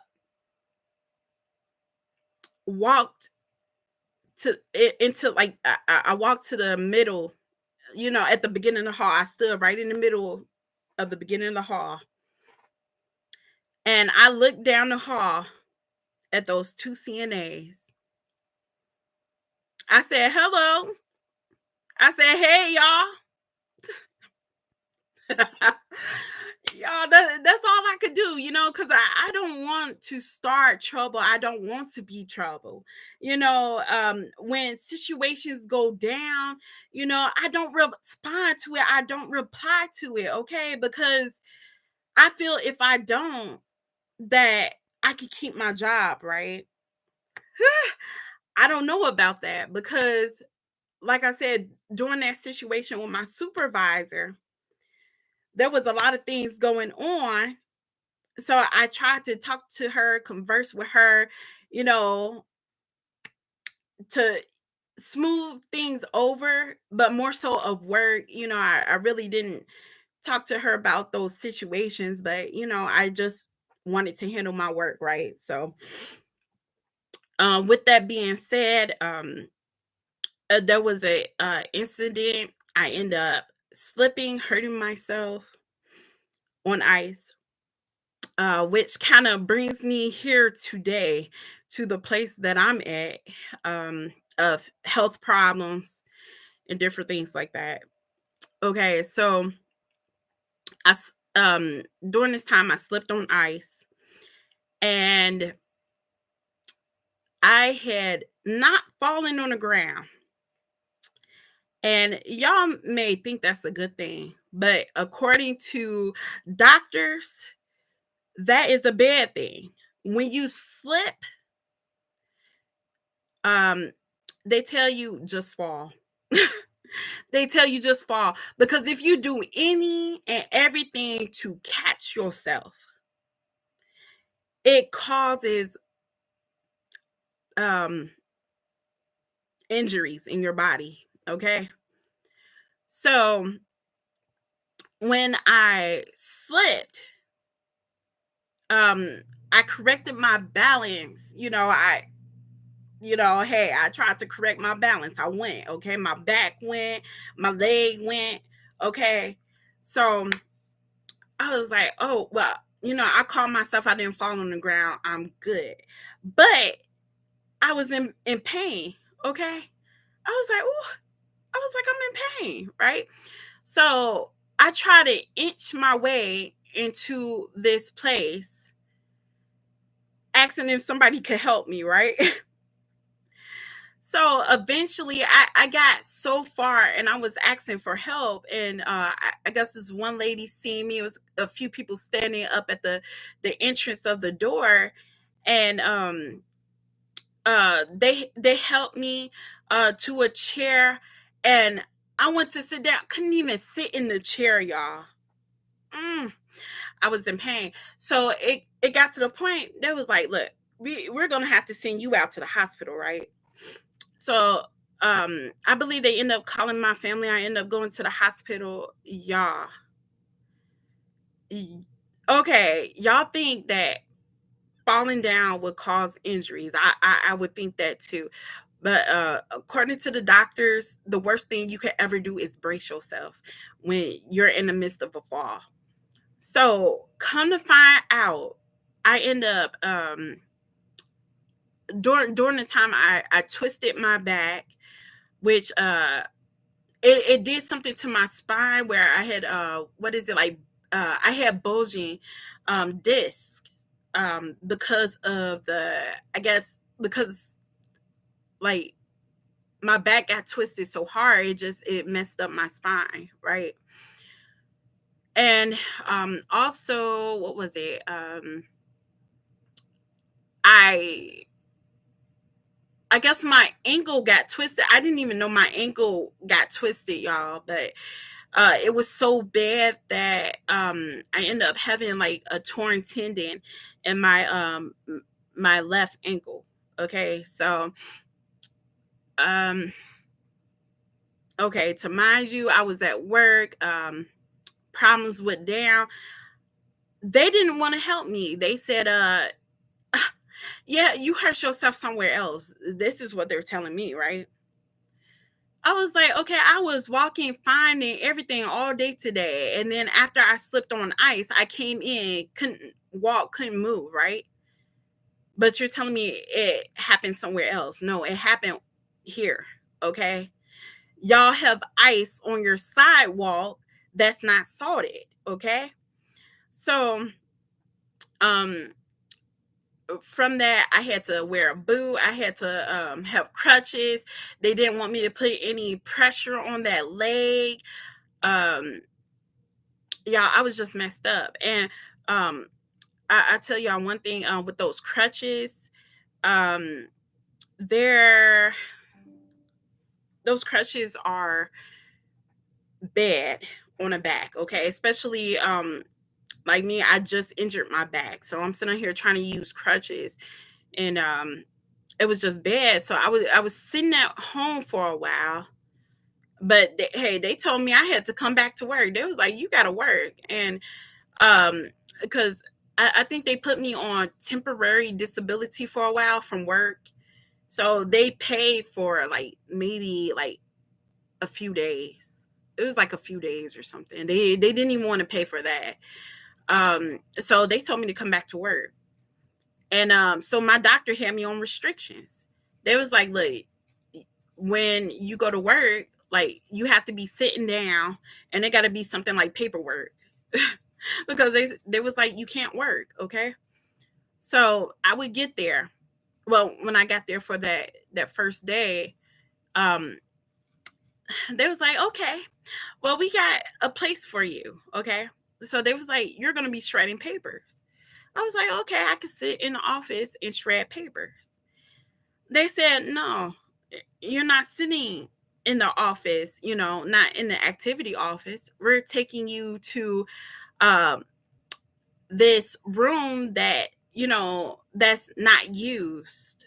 Okay. So it's supposed to be like just like one of the patient rooms, but um, they use it for like other things, like it was like wood and all kind of stuff in there, and like they wanted me to use that bathroom that was there. And y'all, let me tell you, I went into that room, and that room was dusty. It was disgusting, okay? It was dust everywhere. Like I was just inhaling dust. And so that day, I think it was that very day or something like that, but it caused a problem for me because I have asthma, I have allergies, so it caused a big problem for me. So I had to I believe go to the doctor because of that, or I'm not sure if I went to the hospital or something like that because I was having breathing problems from it. I couldn't breathe. So I told them, I was like, look, y'all have to clean this place up because I said I cannot sit in this room and it's, full of dust like this. Like if you touch anything, it's like I'm telling you, it's black, black. Just to touch a quick surface, it's piles of dirt on there because they don't use the room at all. Okay. So they just threw me off. Okay. Put me in a room that was making me sick, y'all. And I told them about it. They didn't even want to do nothing about it. They put me in there again. And so I made a complaint to union. And um union, I don't know. I don't know, but they had this little attitude towards me like, okay, like you always reporting something, right? And I was like, excuse me, that's probably because, this job is not handling their workers right. So, um, let's see. Mm. So it got to the point where they was like, okay, we're gonna send somebody, to clean up the room. So they sent housekeeping in to clean up all that mess that was in there. So I go back in. Okay, the room is pretty adequate. I know it's all right. I mean, you could still see some stuff going on. So I took it upon myself to wear a mask, on my face during that time, so I wouldn't be inhaling pounds of dust. So um they kind of had a little attitude about me having the mask on my face. It was like, well, if it's because of something like that, you need a doctor's note or something. And so I went to my doctor and I got a doctor's note. You know, Helen is allergic to dust. So she could wear this, anytime, anytime for dust reasons. You know what I'm saying? So they talked about me so bad. They talked about me. They talked about me to my face. This how bad that, things was getting at that job. They didn't have no filters. They wasn't keeping anything back, or they wasn't talking behind my back. They was talking to my face now, in front of my face, to other people, whatever. So they was doing it. Okay, so I was wearing the mask. They told me, like, during the time I'm sitting there to use the bathroom, right? I go into the bathroom to use the bathroom. Y'all, let me tell you something. Okay, so okay, they have vents where, the heat comes in, the air comes in and out, right? Y'all, when I went into the bathroom, there was black stuff falling from the vent that the air was blowing from. Black stuff. What black stuff would be coming out of a vent, y'all? Y'all, I'm thinking like, okay, this got to be mold or something. Like, this is not right. Like, they need to clean this stuff or take care of it. It shouldn't be no black nothing coming from no vents that we supposed to be breathing from. And this stuff is like all in the tub. And not to mention, not only that it was black stuff coming out of the vent, y'all, it was it was bowel movement. There was bowel movement in the tub. Yeah, it was bowel movement in the tub.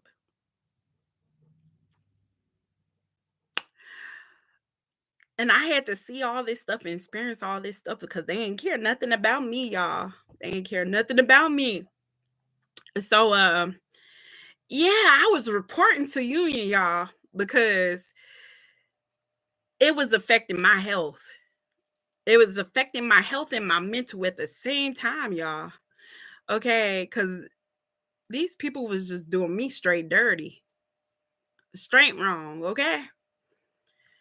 So um I think let's see. I think at a time I was like, I couldn't do those crutches because they was hurting my back so bad. So, you know what, y'all? I believe I started using my cane more so. Like, I had a cane or something. I pulled that out. So I was using that, and uh to make it better for me to get around, because those crutches was tearing my back up. And I it just couldn't do it because the office they put me in, they had me walking halfway across the building, to get to. And to mine, y'all, I'm hurt. I'm injured. Like, why couldn't they put me into the activity office as I have always been in? But for some reason, no, you can't be in the activity office. But why? That's where we do our work at, anyways. You know what I'm saying? So I had so much problem because of that. So I went back to my doctor and told them about how they have me, even though I'm supposed to be on restrictions, um, they sending me to, a place that's, farther back. I have to walk, quite a distance to get to it. So my doctor, he ended up writing what was it? He ended up writing me a note to to um to my job to say that, I could only walk for a certain distance. Okay. So because of that, they end up bringing me back into the activity office. And low key, y'all, they was just treating me bad. That's all that was. They knew I was hurt. They wanted me to walk them extra steps and different things like that. And I tell you, how I know, you know, about them, they didn't care about my health or my injury or anything like that. But let's see, during that same time, hold on a minute. Let's see. Oh no, no. Okay, that was at the other facility because I ended up hurting myself at another facility too. Um, uh, you know what? I'll tell y'all that one later. But so let's see. In the process, they end up finally putting me in the front, and during the time I was injured, crazy, crazy, crazy. I ended up getting a letter telling me I had court duty, and court duty that I had to go out of town for. Y'all, look, I never heard of this in my life. I knew that you have to do court duty like in the area that you're at, but to go out of town to do court duty, I was like, look, y'all, I talked to the people, I called the people up on the phone. I was like, look, I said, I live here. I don't have transportation to get out there. You know what I'm saying? I don't have the means. And not only that, I'm injured, right?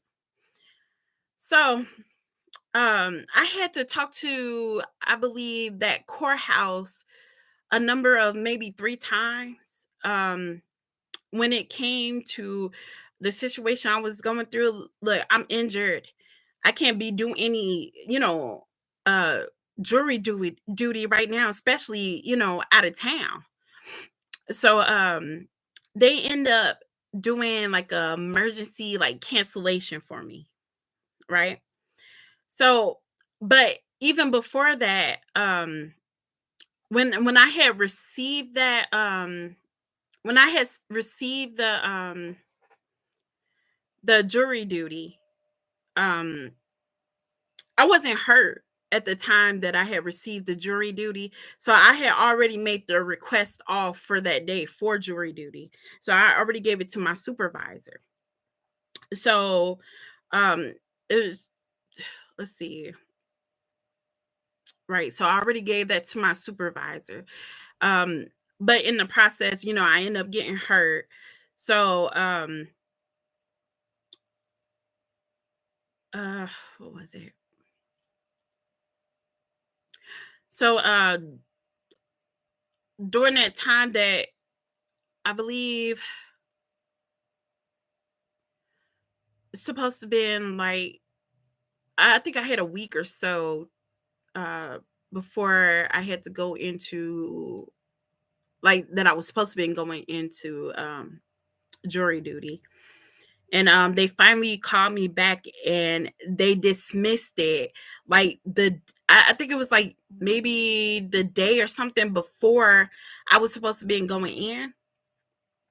And but regardless of the jury duty, during that time I was injured, so I had called off of work because I was hurting so bad, and I went into the doctor, and um so the doctor was scheduled out for a couple of days. So it was like at the end of the week when I had scheduled the appointment. So I had to wait to, I believe it was Monday or something for my or I think it was either Monday or Tuesday for my doctor visit.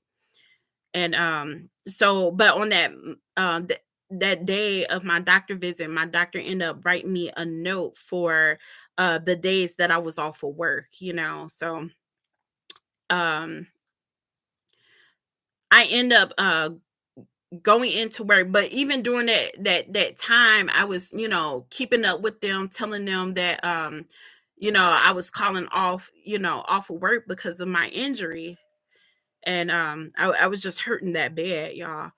So uh so when I went back in to work, my supervisor that day, she was asking me about the jury, the what you call it, the jury duty. And I had told my supervisor that during that time I said I had to get emergency, leave from jury duty because of my injuries. I said that's why I even had to call off of work, during that time period because of my injury. So even of the day of the of the jury duty, I had called off of work.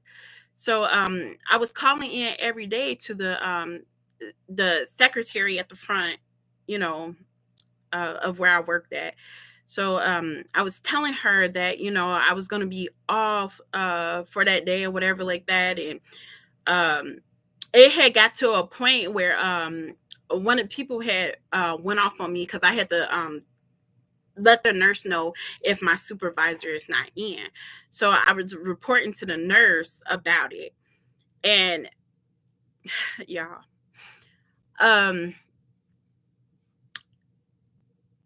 my supervisor had told me she didn't get any information of me calling off of work.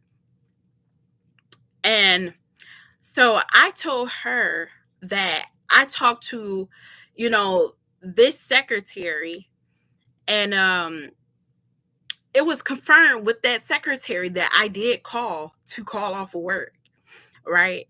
So, and the secretary told me that she was telling me telling them that. And in the process, y'all, let me tell you, people are dirty. They real dirty. So even though I was talking to the nurses about my call offs and different things like that, y'all, one of the nurses told my supervisor that I didn't call in to call off work, which was a lie, y'all. Y'all, check this out.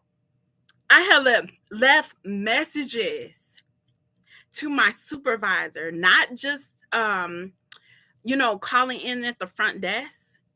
So the secretary knew I was calling in to call off.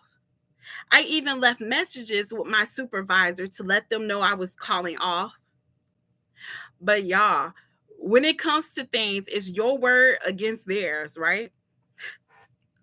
Y'all, this is how I know for a fact that people are evil, y'all. They is evil, okay? I know this for a fact because it was done in front of my face because I know what I did, okay? Y'all, I had phone records of me calling into the facility, okay? I even had messages. She was like, "Yeah, I had messages, but um she was like, they wasn't saying of your call off." I was like, wait a minute. I was like, that doesn't make sense. I was like, I called your phone to call off. So like, how is it not saying that I didn't call off? Like, what would I be calling you for during that time if I wasn't calling off? Does that make sense? Why am I just calling my supervisor phone? And what was on those messages? Because she said, oh yeah, she got some messages, but it wasn't saying about the call off. I was like, okay, y'all, make that make sense. Okay, like I don't understand that. And then she played like one of the messages. She's like, this is one of the messages I got from you.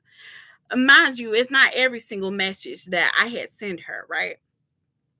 But you know what?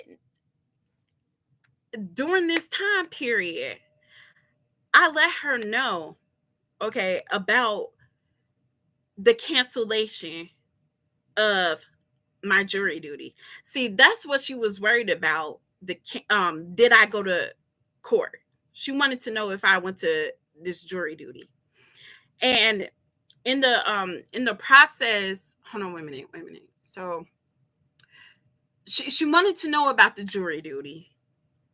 And I guess she didn't even mention the fact of me calling off and the doctor situation that I had a note for the days I took off, right? She didn't even acknowledge that. Because and the reason why she didn't want to acknowledge that, y'all, is because I had a note from my doctor to prove about the call offs and the pain that I was going through, and that I had to see the doctor for that. So she didn't want to acknowledge that. She just wanted that paper from jury duty. And I asked her, I was like, what paper do you want to see from jury duty? Because I don't have anything other than the letter they gave me saying that I had jury duty to go to. But she wanted confirmation that I had went to jury duty. But how could I get confirmation on going to jury duty if I had an emergency cancellation done through that court? Okay. She said, okay, she was like, well, I need a paperwork from them to say that they canceled it, right? So I was like, okay, so you need paperwork saying that they did an emergency cancellation for me. Okay. So I went through, I called the court and asked them because my work need proof that I did have jury duty that day and that there was a cancellation. Guess what that lady told me? Okay. She said that unfortunately, we cannot give out any paperwork about the cancellation. The only thing we could do is give out paperwork for the people who actually showed up for jury duty. She said, we did do an emergency cancellation for you. But what your supervisor can do is she could call in and talk to us to see if uh uh about the cancellation, about what happened. She said my supervisor could call them and ask. So I talked to my supervisor at the time and I told her that, well, I talked to the people at court and they told me that you could call this number to talk to them about the cancellation. I mean, y'all, look, even if she didn't trust me, if it was a bogus, phone number, I got somebody, on the other line, just to say, hey, to pretend, to fake, you know what I'm saying? If it was that situation, you know what my supervisor could have did? She could have got online, looked for the courthouse number, called them, and asked about what happened. Okay. But guess what she told me? She said, I'm not going to do all that.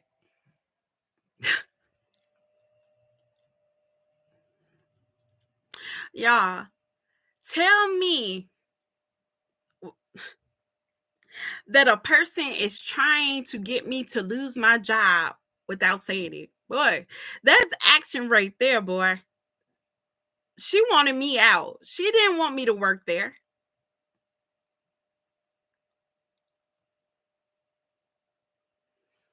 And she wanted to use that as a chance to get me out, y'all. But let me tell you, like I said, those places do not care about their workers. Because during that time period, while we was talking about that paper, guess what she did? So I'm sitting out here sitting at the desk doing my work. She was doing her work, I thought, but she turned around and just wanted to make a problem. She started talking about that paperwork. And she just wanted to make a problem for me, y'all. So it got to the point. She stood up. Y'all, this lady is so crazy. She took her chair, like she got up, she closed the door, And for a while, she was standing up in front of the what she do? She closed the door. She was standing up in front of the door, yelling in my face, y'all. Tell me that is not something that could affect a person's mental health. You blocking the door, a supervisor blocking the door, telling a worker that they cannot go anywhere, yelling in their face, yelling, yelling, yelling. Y'all, in that moment, okay, that was me fearing for my life.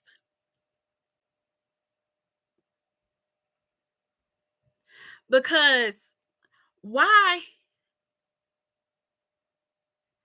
We the only two people in there. You shut the door and stand in front of it, won't let me out, and you yelling in my face. Okay. So guess what I felt? I felt threatened. Okay. I felt fearful of my life. Okay. But people, I don't know why they can't understand this. Um, I don't know. I don't know if she was like Hispanic or something like that. I don't understand why people cannot see, their actions that they do, or the fact that I'm me, the fact the fact that I'm me. They don't see how that is traumatizing me. They don't see how I could be fearful for my life. Am I a violent person? Am I some street person that goes around fighting? Am I a person that yells and screams and calls, uh, trouble and arguments with people? No, I'm not. So when this lady did this to me and yelling at me, it did something to me. I felt fearful for my life. Okay. And guess what? Nobody cared. Because you know what? I said I stood up because I had to. And I said, if you do not let me out right now, I said, I want to get out. I said, move out my way. And I got loud. And the reason why I got loud is so people could hear what was going on the outside, just in case that lady tried to do anything to me. Y'all, let me tell y'all how evil people are. They're evil, man, because she was like, fine then, if you want to move, because yeah, I got the attention of the people that was standing outside. Because they started looking through the window, right?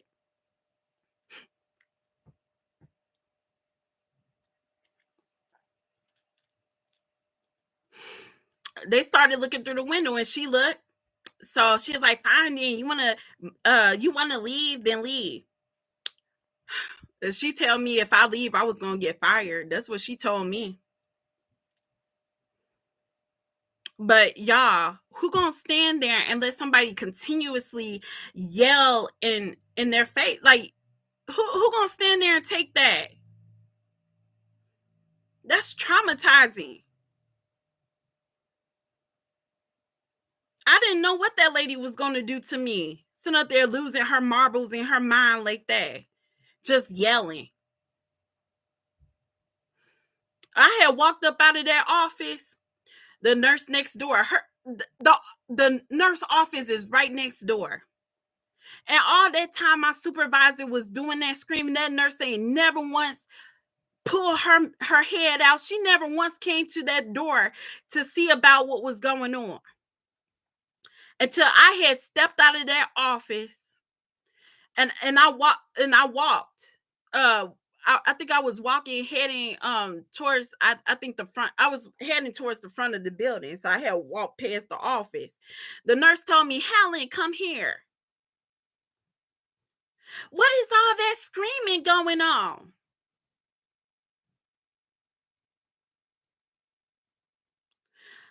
Honey, it wasn't me that was screaming.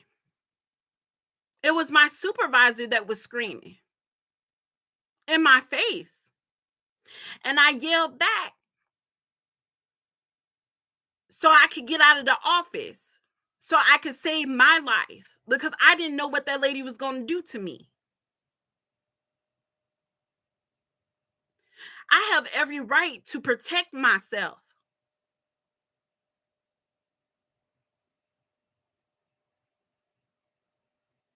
I told the nurse about it. As I was in the midst of telling the nurse about it,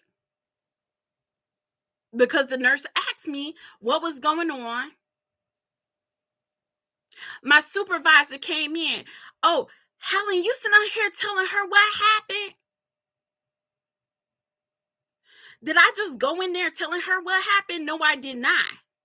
She asked me herself what was going on, and I have to give a response to her because I'm just a activity CNA and she's a head nurse. So if she asks me anything, I have to respond to her. So in that moment, she tried to make it look like nothing ain't happened. She tried to make it look like I was the one being foolish and not doing what she needed. She needed this court paper. Where's the court paper at? Like I just explained to her, I do not have that court paper because they wouldn't give me one. The jury is not, they're not responsible, for doing that. But the lady did say, however, your supervisor could call in and ask about it to let her know that I'm not lying about anything. Y'all, this caused a big problem for me. So I'm sitting here talking to the nurse. She's talking to the nurse. It was just too much confusion going on because she talking, I'm talking. I'm sitting here talking, giving my side of the story. In the midst of me talking and my supervisor talking at the same time, she talking. I didn't hear what she said. She said something. And all of a sudden I turned and looked at her. I said, huh? I said, what do you say? Uh-huh. Uh-huh. I was like, wait a minute, hold on. I was like, what's she saying uh-huh for? She said, you just told me that she didn't lock you in the office. I said, when the heck did I say that? I never once told you that. You said no. Maybe because I was in the midst of talking, when I was in the midst of talking, when you was talking. So I was conversating, for, telling what was going on. So that's what I was talking about. But in the midst, she's talking. I wasn't answering her or giving her an answer to what she was saying.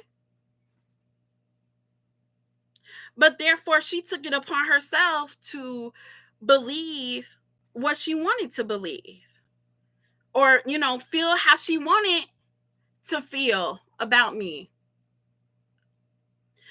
So in the case, can you please close my door? I'm on the live right now. So, anyways, so after that situation happened,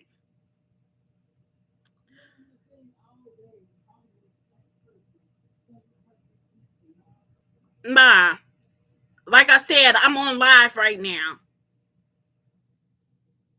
Do you want to do that right now? Okay, thank you. So, what was I saying?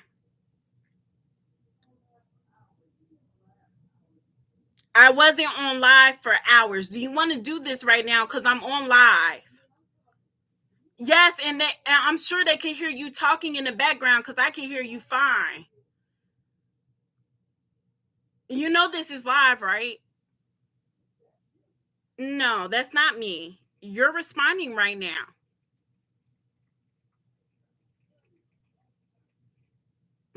I'm sorry, y'all, about that. But what was I saying? Um, y'all, before I was on live, I was making I had phone calls with other people. So you know, it, they just think I was just, on live all day, talking or talking to people. They thought I was talking to people. But I am right now. I'm talking on my live, to y'all, to the people who's watching my channel. But anyways, y'all know how it is when it comes to family, okay? Things go down. Okay, so in the process, uh okay, so the nurse, she I don't know, she just jumped to conclusions, okay? And she just, her jumping to conclusion made her think it was fact of what she said, okay?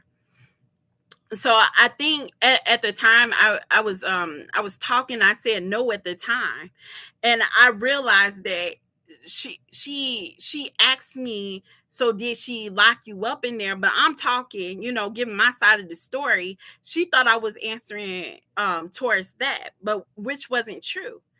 Why would, this is stupid. um it really is. It was just a lie. It was just, that lady, she just misunderstood me. She just took it wrong, okay? But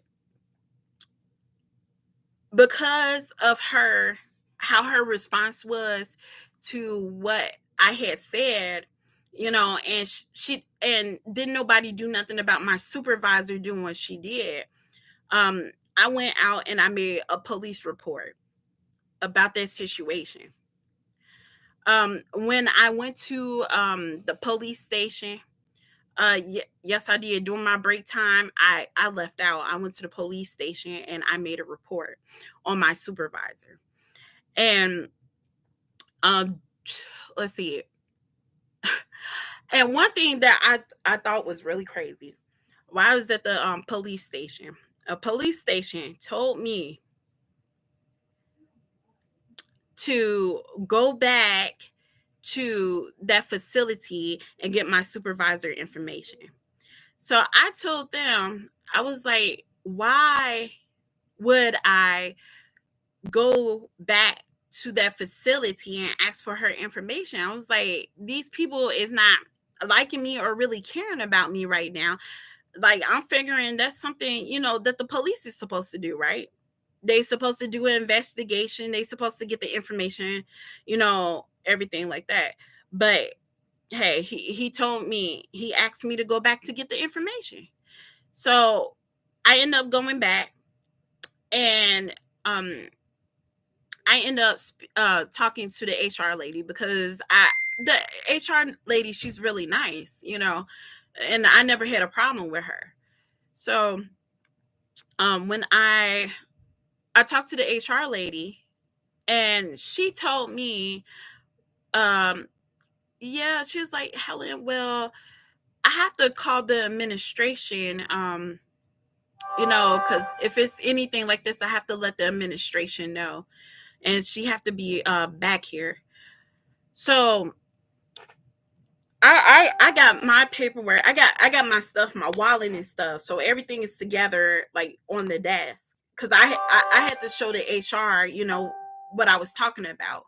So I took and put my wallet on top of the paperwork that I got from the police station. So while I was sitting there telling them what was going on, what was happening, no, actually, even before I said anything about what happened, um, my the administration for the building, um she comes into the HR office, and she tells me, hold on, she tells me right away. I'm sorry, yeah, because my phone is going a little crazy right now. Okay, not the buffering request. Put my y'all, I'm gonna put my phone on silent because my phone be blowing up for days. Okay, but what was I saying? So the administration came in, and before I could even say anything,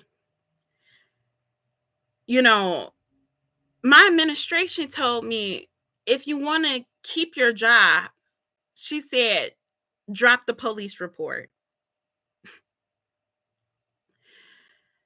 You want me to drop the police report, but I feel fearful for my life.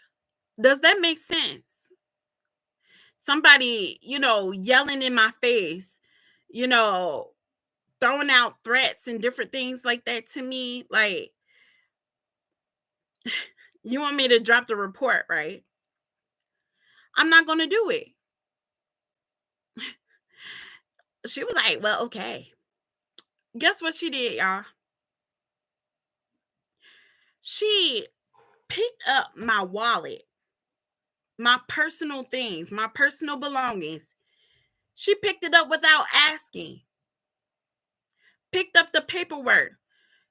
Is this the police report right here? She asked me. And I told her, why are you touching my stuff? I said, that is my stuff. Put my things down. She told me I could do whatever I want to do.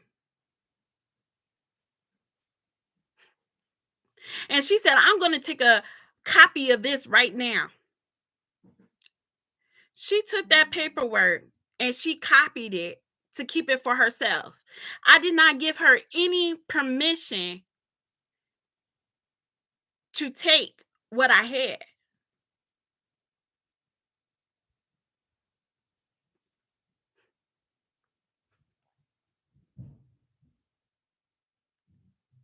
This is how people do people. Can you see the power in her position and the the position that I had? I didn't have no say. It was their word against my word.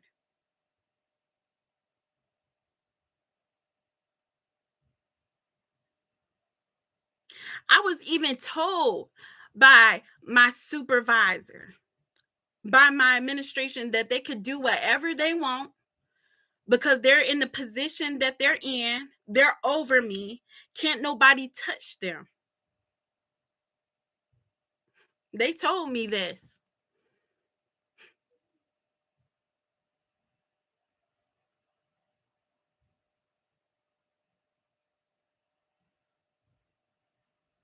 Don't nobody care, right? So she took my information, stole my information.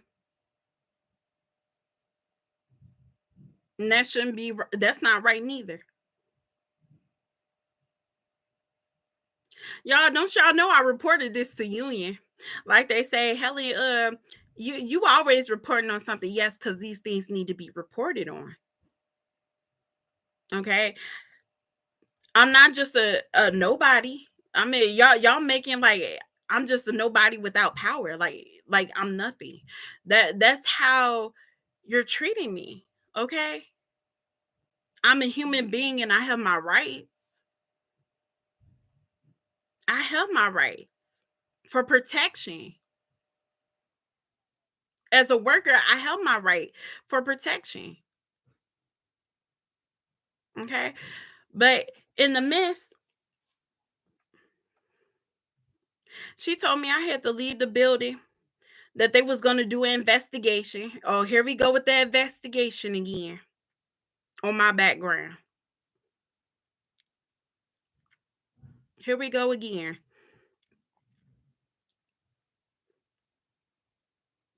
And not to mention, right before this happened, and I believe the only reason that this stuff I think really, really blew up is because there was a resident who came to the office during the time I was in the office, and they wanted me to get some cologne out of the cabinet.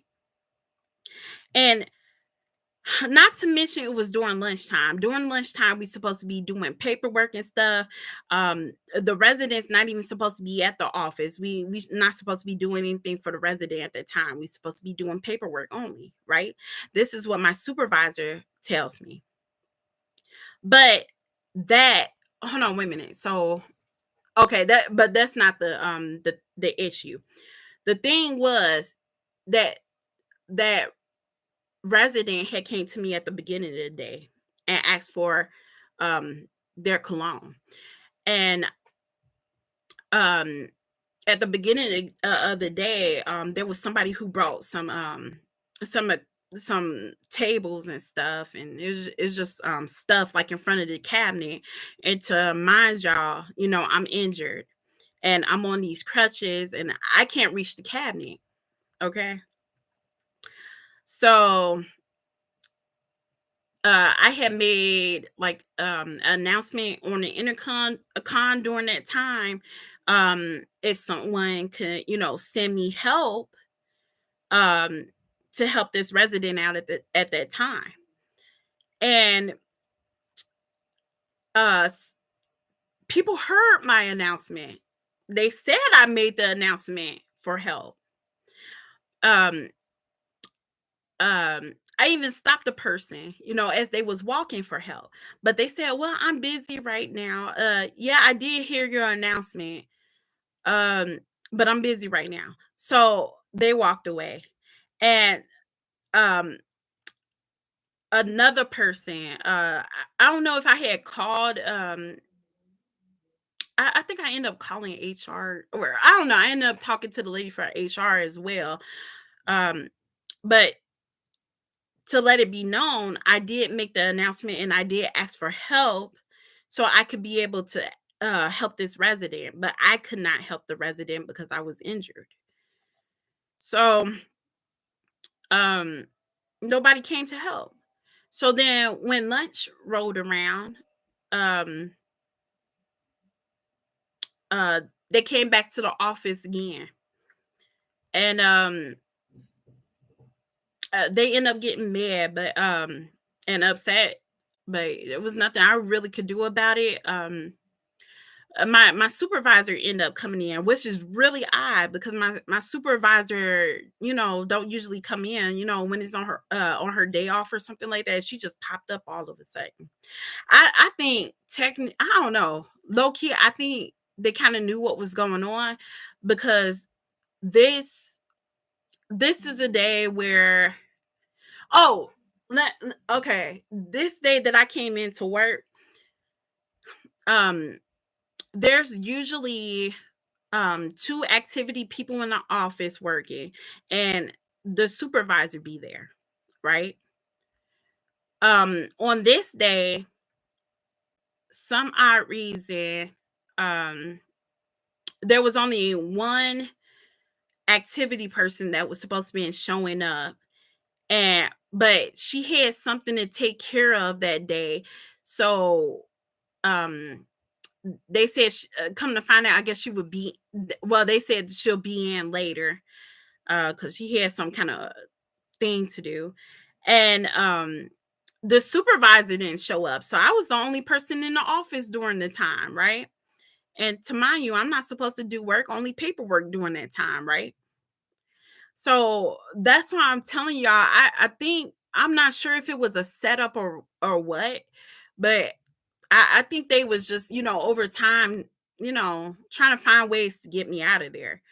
But they told me that because too, that they told me that I neglected a resident's needs. Me not getting the cologne for the resident is neglecting the resident's needs. So they was gonna try to put that on my you know uh I don't know exactly how they do it, but they was gonna try to put that as an incident on me. So like, what court and different things like that, because they say you can't, you can't neglect a person, right? You can't neglect the client or a resident, right? Their needs. So, uh, let's see. What was I saying? So yeah, so they tried to play it out like that, and then they tried to add on top of it the fact of me not having a paperwork from the courthouse saying that I had emergency cancellation. Okay, and that's strictly because the courthouse wouldn't give it to me. They told me to tell my supervisor to call in. Um, so that was that, and because during let's see, and like I said, I had asked for help during that time for that resident, and hey, I paid for people quite a number of times for that situation. And when my supervisor came in, that person came up to I believe, I don't know, but that resident ended up talking to my supervisor about it. And so they called me in to talk to me um in the office with the administration about that. But hey, like I said, it's not my fault. um the people that's supposed to be in working activity during the time was not there. I'm injured. There's things in front of the cabinet where I cannot get to it safely. So I wasn't about to try it, and I'm hurt. You know what I'm saying? So I'm not going to do anything to, you know, further injure me, or, you know, to, I'm just not going to do it. It's not safe. Okay. So, the okay, so like I said, the administration was talking to me in the office with the HR lady, and she was telling me to drop the report. I said I would not drop it. She said, "Well, okay." Then she said, "That's the end of your job." Um, so I think they end up sending me home. But during that, she said she was gonna escort me out. So there go another escort out. Uh, y'all, I guess I'm really like majorly causing troubles and flare ups for these people. That's interesting because I never heard anybody say I did anything um, to be against anyone. That's the odd part about it. Okay. Um, I never talked about nobody. I never, like I said earlier. Okay. So uh, she wanted to escort me out the building. So as we went out of the office, went around the corner. There's a TV right there, and then a little further out, there's couches. And so she was walking, walking, walking, and then all of a sudden, right before she got to the TV, and mind you, I was following her out. She was escorting me out, right? So I was following her. So all of a sudden, when we got to the TV, she stopped and tells me to go around the couch because it's not right for me to walk in front of the TV while the people are watching the TV, right? And let me tell y'all, I've been working at that job for a few months, right? No, why did I say a few months? I was working on for some years. So um she tells me to go around the couch. Mind you, mind you, that TV be on and those residents be on the couch watching the TV. Any and everybody, and even her, always walk in front of the TV. Let you know somebody picking when they picking. Okay. Cause her herself was about to walk in front of that TV, right? So y'all, so I end up going home, right? I told her, I said, I'm not walking around that couch because that couch is really it's kind of far out. You know what I'm saying? So I would actually have to take a detour to walk around the couch and go out the front door. Mind y'all, I'm on these crutches, y'all. I'm injured. I'm hurt. I'm taking the closest, fastest available, you know, exit out of that place. You see what I'm saying? I can't do no far traveling, no extra traveling, y'all. So anyway, so I walked out. I was like, skip this lady because she was getting ready to walk in front of the TV. She just picking, right? So I walk out, go home. Y'all, this is a lot on me because y'all, I've been through mess for years, for a lifetime, for all my life. I always end up, let's see, just going through some terrible traumatic stuff, right? Not doing nothing to anyone. It just ends up always happening, you know? Um,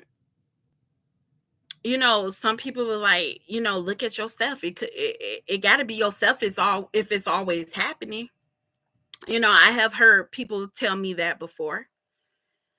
And you know what? I came up to the conclusion it is myself.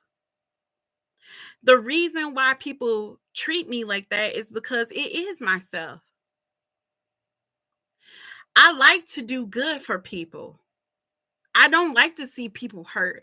I don't like people suffering and different things like that. I like for people to do right. So when I see people doing wrong,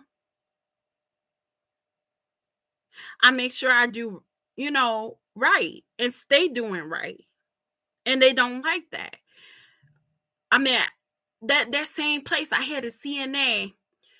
As she was walking by, she stopped, looked right up in my face, and she said, "You doing too much." She said, "You see, we not doing all that. You doing too much." Y'all, since when did giving good care to people be doing too much? Don't you know, right in that instant when that CNA walked up to me and said that, it was a nurse standing not too far behind, on the side of me, passing out medication that overheard what that lady said to me. That CNA. That nurse asked to speak to me while she was standing at the car. And she told me, and to let y'all know, this lady, I'm telling y'all, sometimes y'all black people be on stuff when it comes to, you know, people of another skin color. you know, y'all always say, how y'all try to put off that white people is evil and different things like that. But just like there's good and bad black people, there's good and bad white people, okay? It is nothing different about us. We come in all different colors, but we're all human. There's good and bad on both sides, y'all. The people, their ancestors back in the day, not all of them wanted slavery to happen. There was a lot of people who thought it was wrong. There was some people who got slaves just to protect them. And if y'all don't know, y'all need to watch those movies.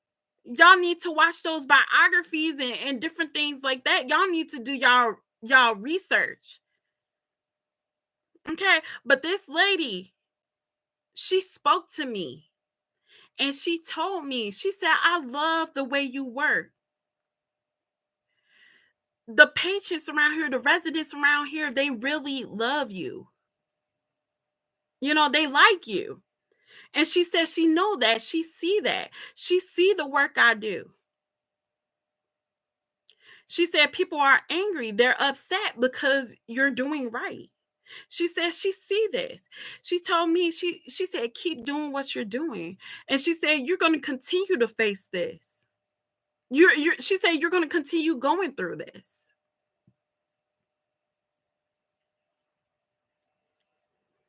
Simply because I am who I am. I believe in what I believe. And because I believe that way, when other people don't believe that way, I become a problem to them. So I just I'm just so happy that at times like that,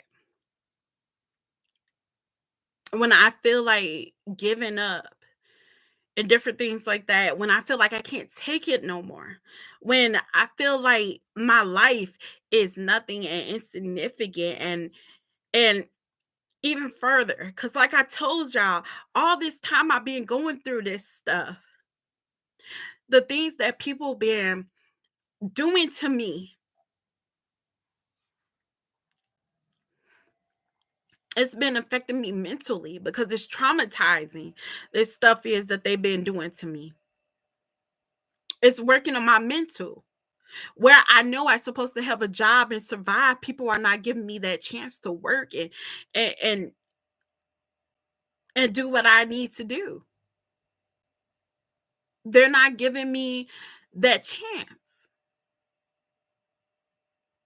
All because they don't want to do right.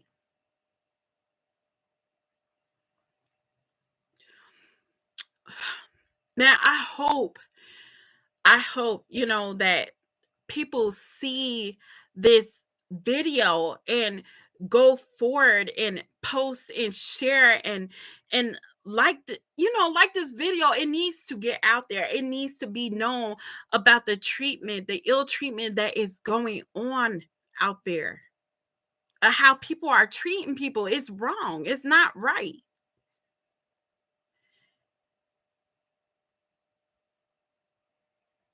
And the people that was giving me the most trouble, wow, the very people who tells me that white is evil,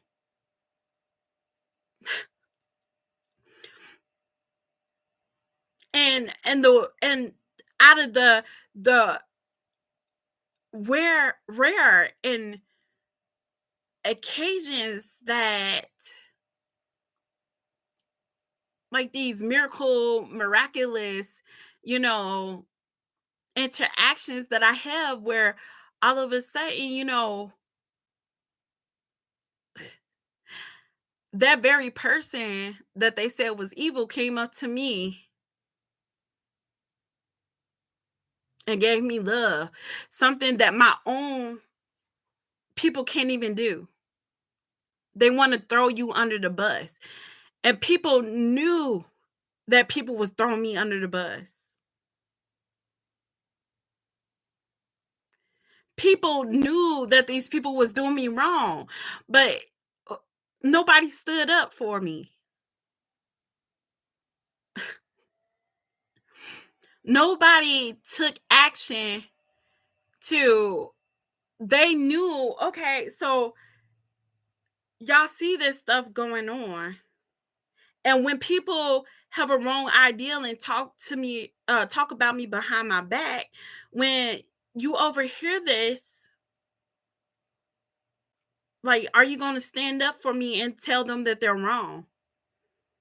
That you know different.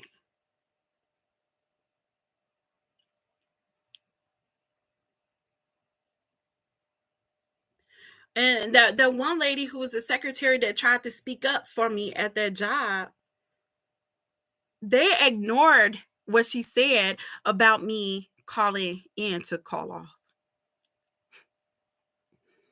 She said she told them. They ignored her. But when many people know what I was going through, there was more people than just her that knew what was going on, because they would talk to me about it and tell me, "Hey, that's wrong." But they never did get together to help me come up with a solution or come up with a situation to fix it. Like, I was just on my own. It was just me against them, right? And that's traumatizing to the point where, y'all, this is a long life, because this is my life story, y'all. And that's why I'm thinking, like, I need a biography out there. I need to write a book about my life story, because it's not easy. It's not easy, because all this time, all these things that I was going through, the things that it was affecting me and different things, it was working on my mental to the point where it drove me to where I was standing at my kitchen counter with a knife to my wrist. Yeah. So when I think about these things, to know that people don't care. People don't care. And it makes you feel like, why you in a world of people who don't care? Like, what is the purpose? Like, it feels like you're just surrounded by people who don't care, and they're evil, and like, they rather see you dead. And just at times, like,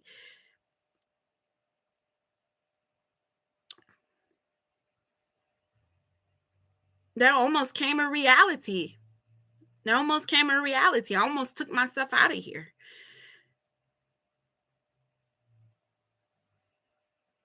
because the things that people could do is so damaging to people.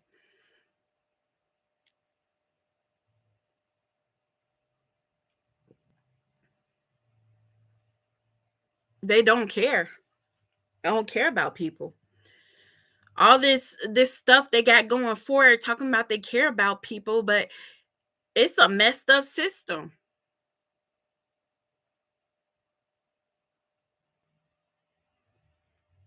It's a messed up system. You say it's for people care, but yet you're afflicting on people mental health. If you care about people, would you be afflicting people with mental health? Like, why would you be traumatizing people if you care for people? And then that makes me think, how can you run a facility? How can you be over a facility? How can you work for a facility if you hate people? If you don't have love in your heart for people? That makes me wonder, all this time, what are these workers doing to these people behind these doors? Like, I like, y'all sitting at home with people in these healthcare places. What? I mean, what are y'all thinking that's going on behind these doors? If they could treat a worker bad, if they could treat any human bad, what do you think is going on behind the closed doors when you're not there with your family?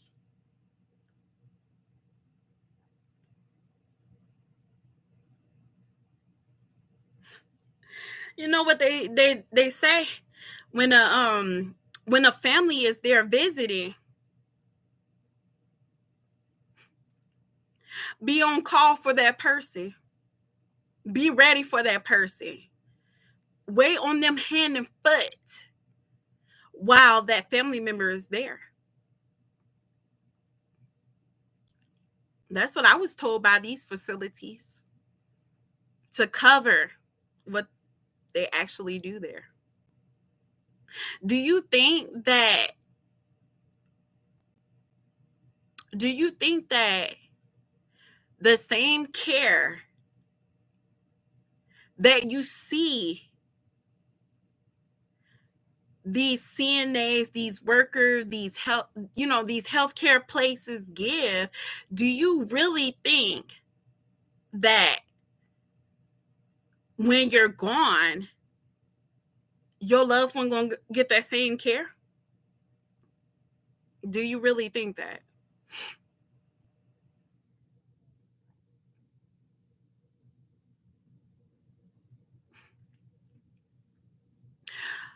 I really fully believe that on the behalf of people, actual people, there have to be some type of board or something of people that could actually go into these facilities,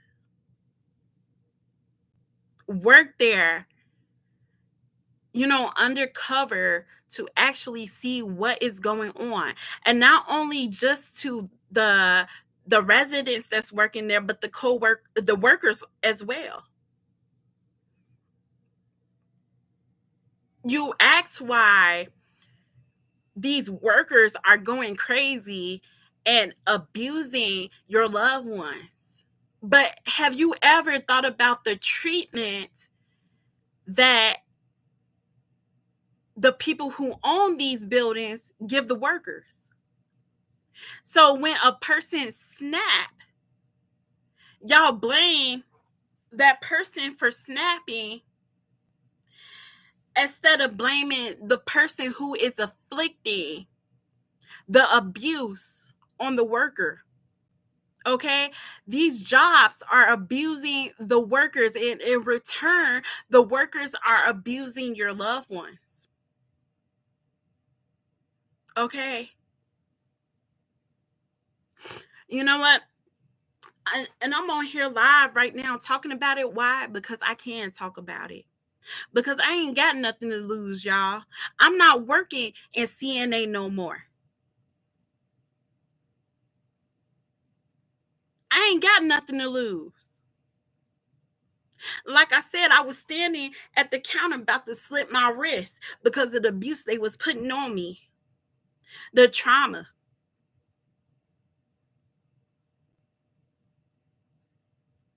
I have nothing to lose.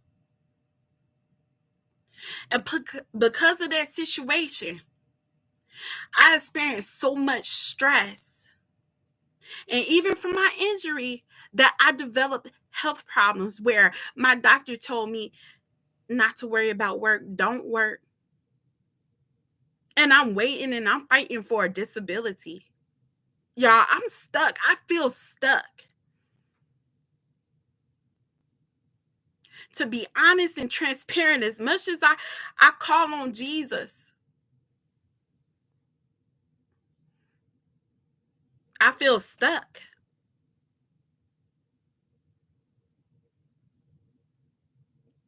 Like, not moving forward with my life. I have people telling me, "You're not working, you're not doing nothing."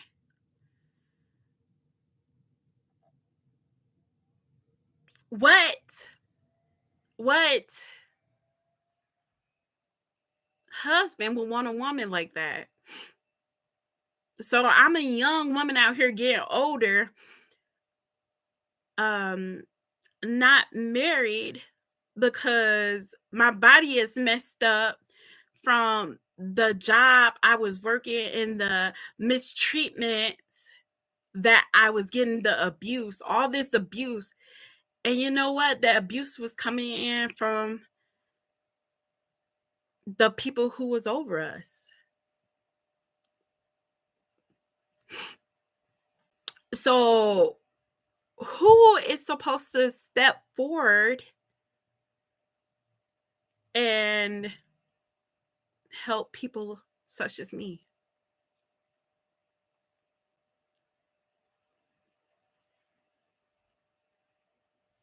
I have no children. I have no husband. Come on, y'all.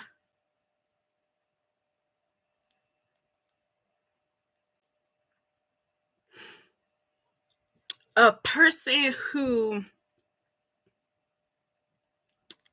can't do anything, can't really go anywhere because health problems afflict them so much and so bad, of a health of fibromyalgia. I don't know, um, how much of you know about what fibromyalgia is, but it's something where like your brain is like misfiring, saying because you are stressed, and instead of like the emotion of stress, um, it tells you you're in pain. So to my you, okay, so I'm going through all this abuse and different things like that. So I don't know. Was it the stress that caused the fibromyalgia to come on? Was it the fact of that I had a surgery before, but it wasn't a major surgery? I just had a carpal tunnel surgery. Was it the fact that I got injured that um, that the fibromyalgia came on? They said it's many reasons. It could just come on. So, but so this is more so like it's a awareness. One for about these nursing homes, and then another about the awareness of um just health problems like especially with this fibromyalgia. A lot of people don't know about fibromyalgia. When they hear about it, when they look at me, you know they just look at me like, what's wrong with you, in the most nastiest way. I'm walking with a walker, and they look at you, well, look at me and be like, what's wrong with you? You look healthy. Not realizing that in an instant, I don't know when, I could wake up paralyzed, can't move my neck, my face swollen, my back swollen. And not to mention, even without the symptoms that you could visually see, like the swelling and different things like that, I have pain every single day.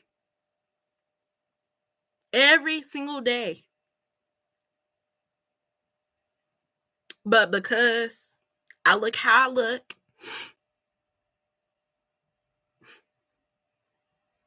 people be like, you lying.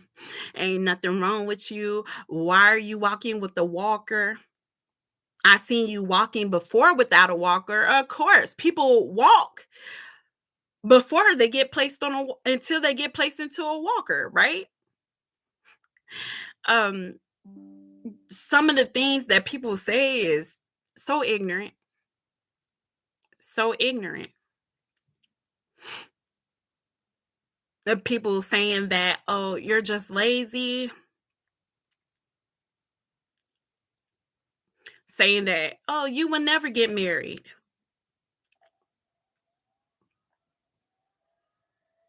Because what man would want a woman who is not working, who can't help out?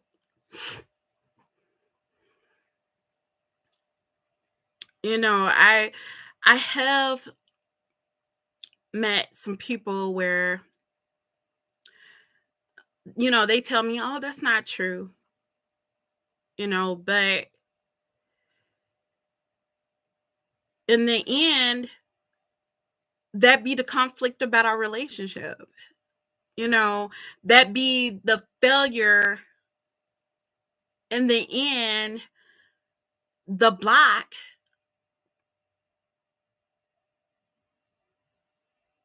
to that relationship. So, and then I got people asking, you know, why aren't I married? Like, what's going on? What's going on with you? Why aren't you married yet? Like, you got the whole package. You're beautiful. You're gorgeous, you know, but what's going on the inside? Like, what kind of statement is that? Y'all know what's going on in the inside. Health problems, pain, y'all. People is just, y'all.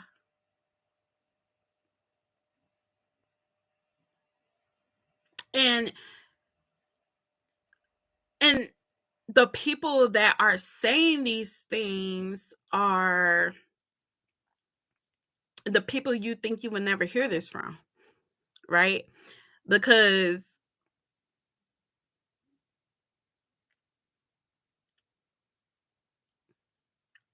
they supposed to be a good people,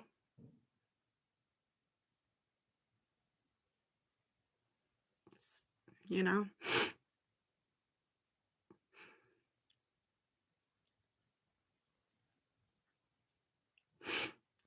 And people, they could pick on me,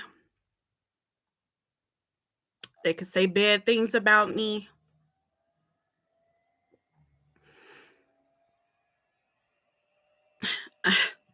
and then they come to me and look in my face, and then they ask me what's wrong with me.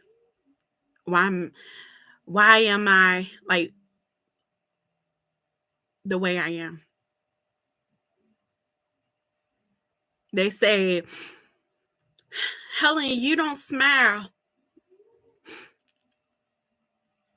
You should smile all the time. And y'all, guess what?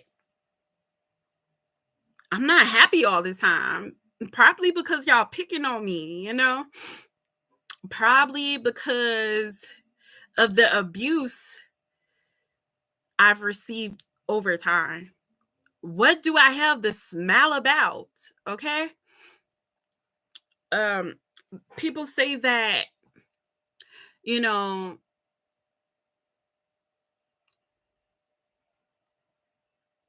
you're Christian, you're saved, you love God. Like, with God, you should smile about everything, right? But at the same time, the people who say that and follow as well, these be the one that's be picking and putting abuse on me. Like, they're not understanding. Like, man, I had this one person, oh gosh, just loves to hit me. Hit. And that it really, really got to me. So I had, talked to my mother about it. I was like, this person always hit me. And um because of the things that I went through life, I don't like people to touch me, or um I had some traumatizing situations in my life. So, you know,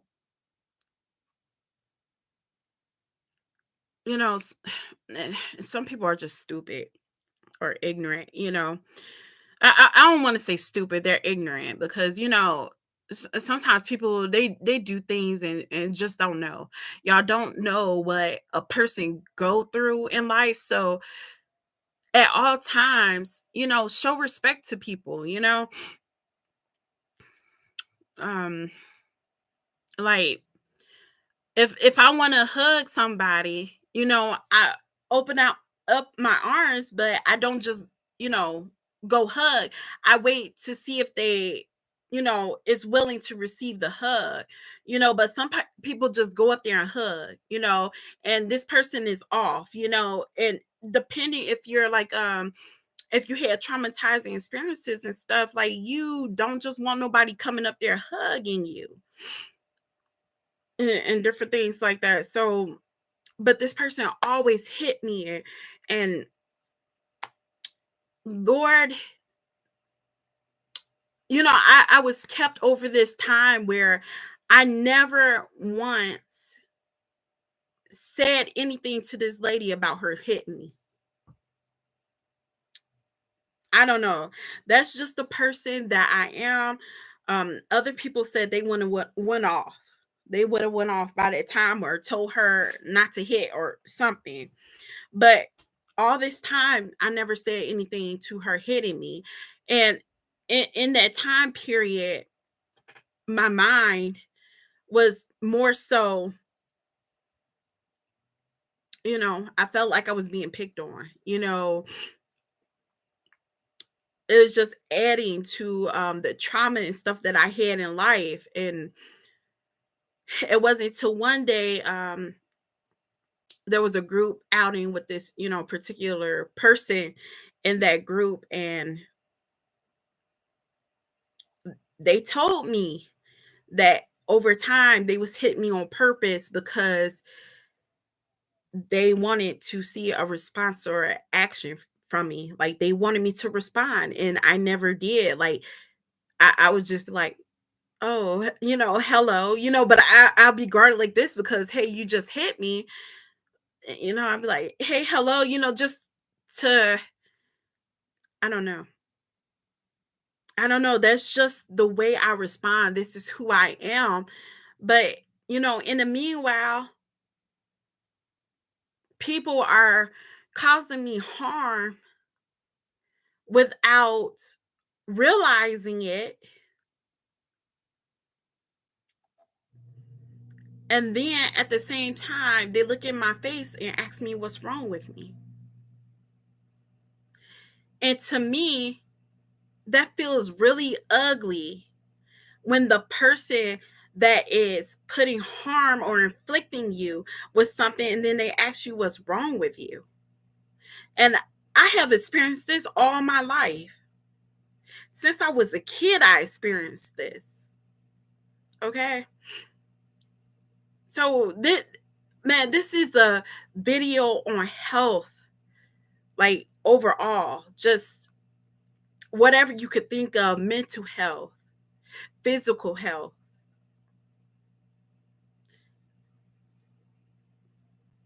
you know, just because people don't see a response or a reaction or see that you're going through that is really weighing on you, your situations. People probably thought I was going around like nothing was wrong with me at all. They didn't think I had problems or situations, but they noticed I never smiled. Why is that? I probably never smiled because I had all these problems going on. And the same people that was causing the problems would come to my face, "What's wrong with you? Why you always be looking sour?" They even people even chalked it up to that I just had a nasty attitude. I was just a nasty, ugly person. I got this attitude, and where is this coming from?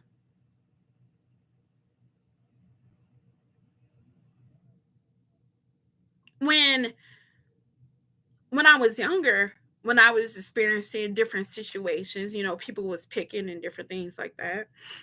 You know, as a kid, um, I probably was more so like as a kid, I wore it probably on my face, of you know the displeasement, because of how people was treating me. Um, I probably even said some things, as a child, but then, over time, people like, don't act that way because I'm a child, right? So then I end up getting into a mood of not telling people how I feel, not talking about anything, not sharing things with my family.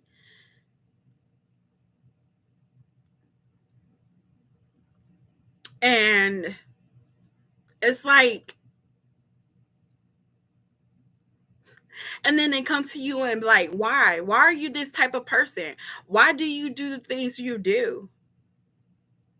Probably because I was affected in such a way that caused me to become this type of person that I am.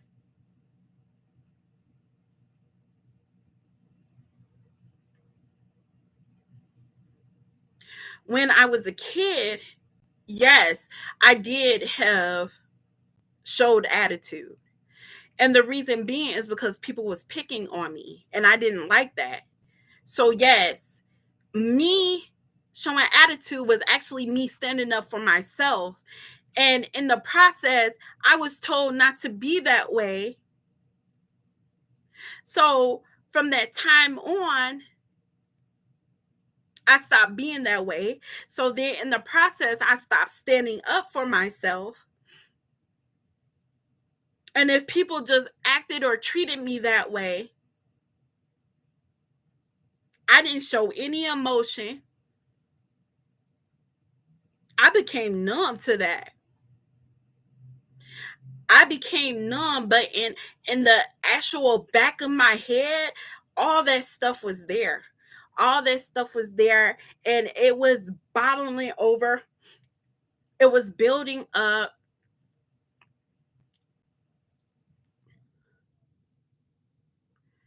to the point of time where the teachings that I had in life, to me, it was teachings, but I was going through so much that, and then what people say, it knocks that teaching out because the very people who are teaching this and is around it was the very ones doing the crazy stuff. So then it's like,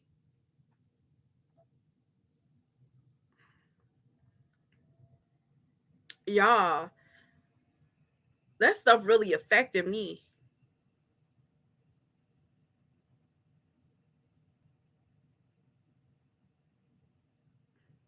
People talked around me and talked in my head so much, and the very people who said they was teaching me, even at home, I know my mother loved me, my family loved me, but sometimes there's things that people do, not realizing what's going on in your life, and it could add to that because they're not going to understand in you. And then you end up feeling strange, weird, um, not included to, you know, it happened to me, way early in life when I was a kid. I felt so disconnected from the world so much that I had anxieties, panic attacks all the time. Um, a little situation happened to me when I was young, um, as well, which really spiked things up of my panic attacks and different things like that, my anxiety. I somebody scared me so bad one day, and for the longest time, I felt like for that person to be who they were to me, I felt that person was like my safe place. They supposed to be my safe place. Because it happened to me as a child, it really distorted my reality. I became very fearful. Um I, I was so fearful. I believe that I was the only Like, I see all these people around who look like me, but I didn't have no connection with them, which made me visualize people as monsters. But not that like looking, reality, I see them as people, but I believe that, like when it came time to having prayer at church or different things like that, or I felt that, if I had my eyes closed, that the people that was around me, I felt that they was going to turn into monsters and attack me. I felt that they was going to kill me because I knew that the kind of things that people were doing to me, and didn't nobody know that these things were going on at all, because remember, you know I was at a time conversing, with my family about this, but being in that the position that they had, they couldn't really handle situations and problems. So I felt because they were so busy with work and different things like that, I kind of got to the point where I had to rely on myself. So when I was going through problems and situations, I didn't tell anybody I was suffering.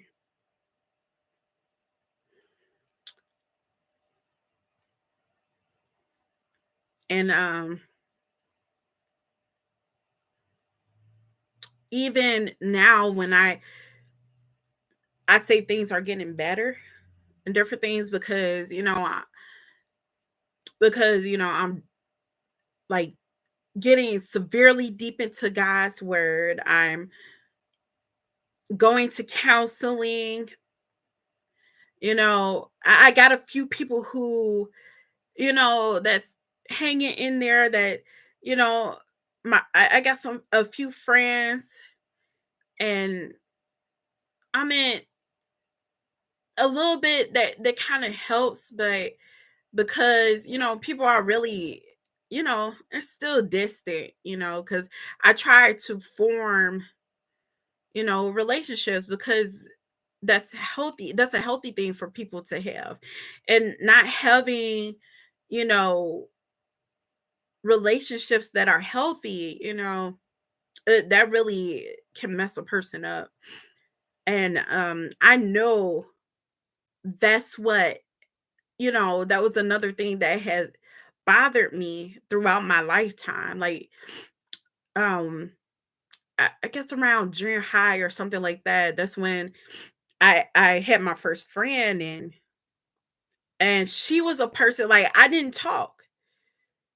I kept to myself, and that's why I'm trying to understand where people are getting it from, that I'm just such like a problem, that I have attitudes and different things like that. That's why I'm trying to see where people are coming from with these things, because it's more so what they perceive or what they think than what's actually what I think and perceive of the situation.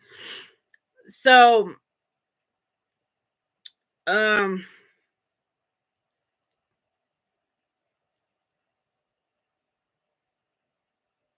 but I had that one friend, and she was one to, she really gravitated to me. Like, she was like, "Girl, we friends," right? And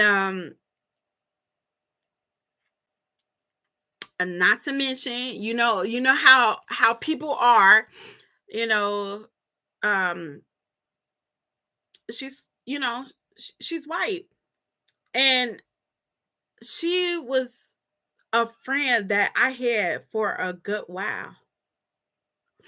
The only person that gravitated to me, that took me and claimed me, you know what I'm saying? So then I'm thinking, Like my family, over time met her and different things like that, and then here and there I would hear my family, like, don't hang around her. She's not your friend. Like it was just different things like that. And no matter what they said, I hung in there because she was the only person who I felt, you know, she was my friend. That's how I felt. And then but from that, so situations had happened where I was like, "Oh my goodness." I was like, I mean, there was situations that happened between me and her. It kind of went kind of bad. And I'm like, "Oh my goodness." And but in that, I still felt that I wanted to be friends with her. Cuz isn't that what love is? The same kind of love, hey, that these people are teaching, you know, that's what I wanted to share with my friend. Like I didn't want to give up on her no matter what. And I'm trying to understand how people who say, we're supposed to have like this, we're supposed to have God love. It's the same people, like when situations happen, they bail.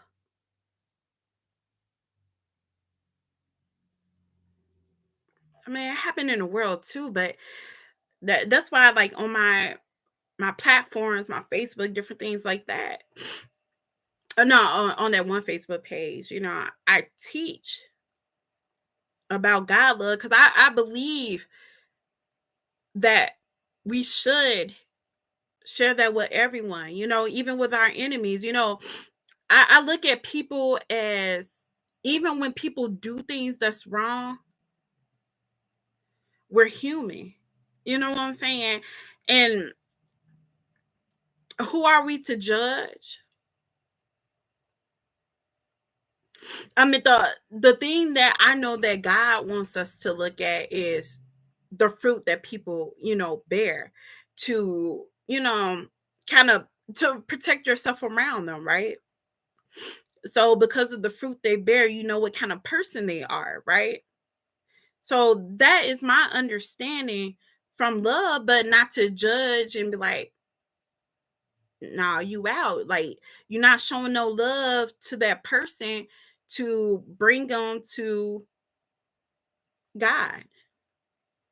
These people sitting around and like, okay, like your church people, like, but there's nothing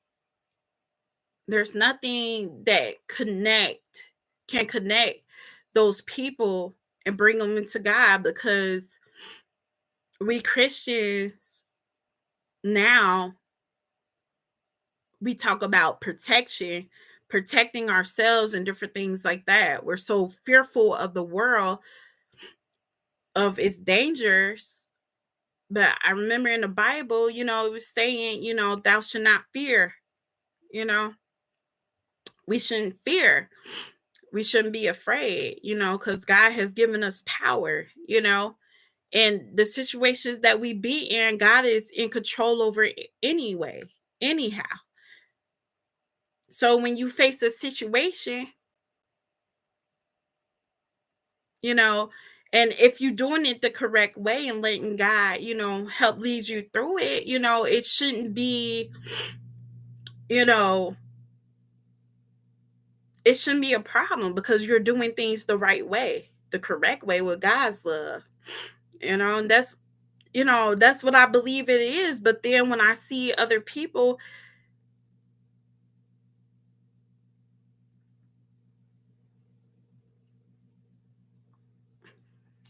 yeah, yeah, I feel like technically, I feel this world is hopeless. Like, as much stuff as I have seen, But every once in a while I see a light. So I think that's why I hold on, because every once in a while I see a light. And that's why I feel that, I felt that I should bring my platform and my channel and different things like that to share with others, truly what I think, you know, love is supposed to be. I just kind of want to get things out there, you know. At the same time, I'm asking for support. I'm looking for, I know at one time, like I was doing a little business, and I was looking on YouTube, and I see people up there support black businesses and different things like that. And people knew I was doing the business. I told people on that platform that said support black people that, I was doing business, right? But hey, do when I realized that in life, that yeah, there is people who be out there who say that, but then when it comes to the support, it's like they acknowledge certain people. They support certain people. They help, you know. So like I've been doing what I've been doing for a long time now. I do sell paintings, um, and other things. Um, but it came to the point now that, I've been sick for such a long time that I haven't been able to do, what I used to do. And, I'm trying to find a way, a path for myself, you know, and like in actuality, like these videos and different things that I do, like I don't know what type of impact that is going to make on anyone. If anybody even gonna see it. I mean, y'all probably look at this video right now and like probably like close it out because hey, look how I'm looking right now. But that's because of how I'm feeling. I'm sick, not feeling good, so much pressure, stress on me. Okay, well, y'all know I'm human. Some people get depressed, you know, dealing with all the things they going through, right? So when I was even when I was going for it on my little live on Facebook one day, um I was looking like this on my live, right? And when I was on in my inbox, kind of looking through some of the messages to see if anybody wanted any if they see any products or whatever they like. But through that, y'all, yeah, I seen this one message, and this dude was like, "Ain't you gonna respond to me?" The next thing you know, he was like, "It always be the ugly one." Y'all, I was like, "Dang!" I was like, "I look ugly," and probably because I was looking like this on camera, like I am now, whatever. But look, obviously, obviously, I'm not ugly. Dude is just mad. Probably, well, I don't know. Maybe because I look like this right now, but man, he was just mad because I wasn't responding as well.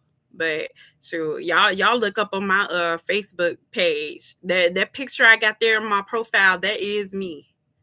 That is me. But hey, not all the time I'm gonna be dressed up like that. Come on now. That is like church clothes wear,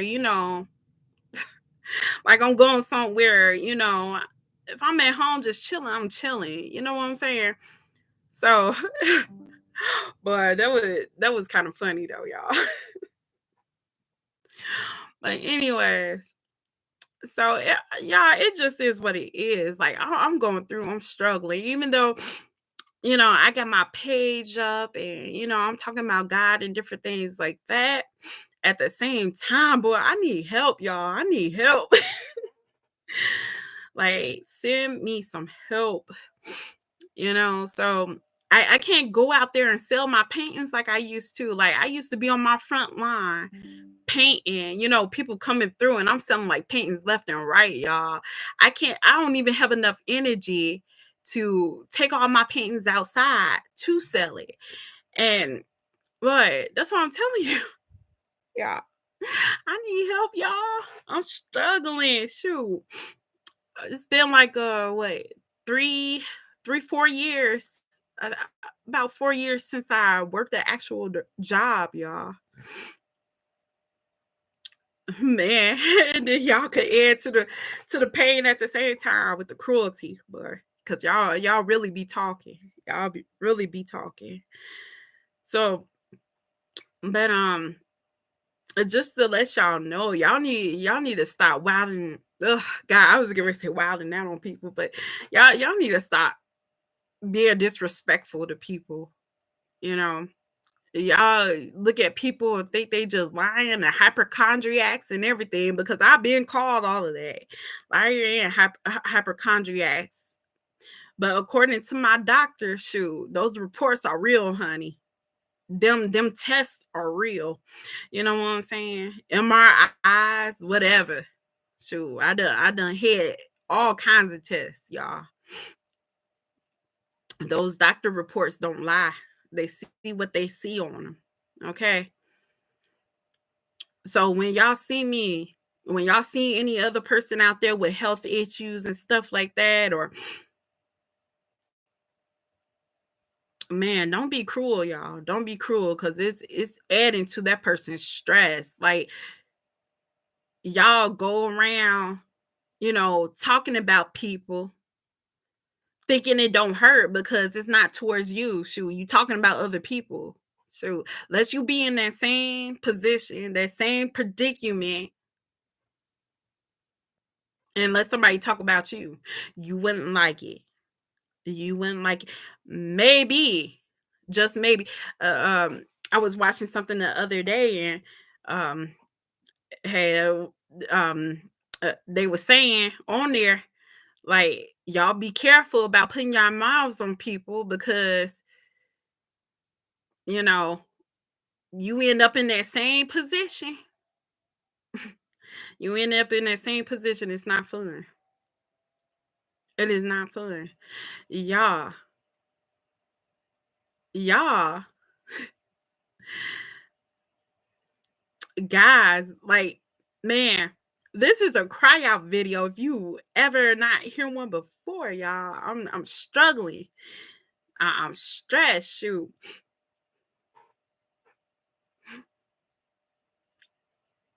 I'm a grown woman who want her own stuff. You hear me?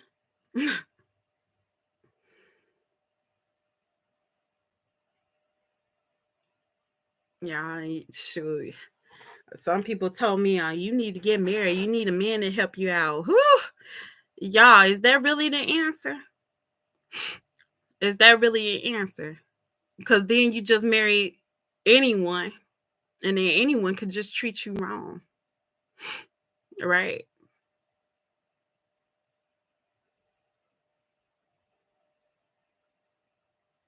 You know,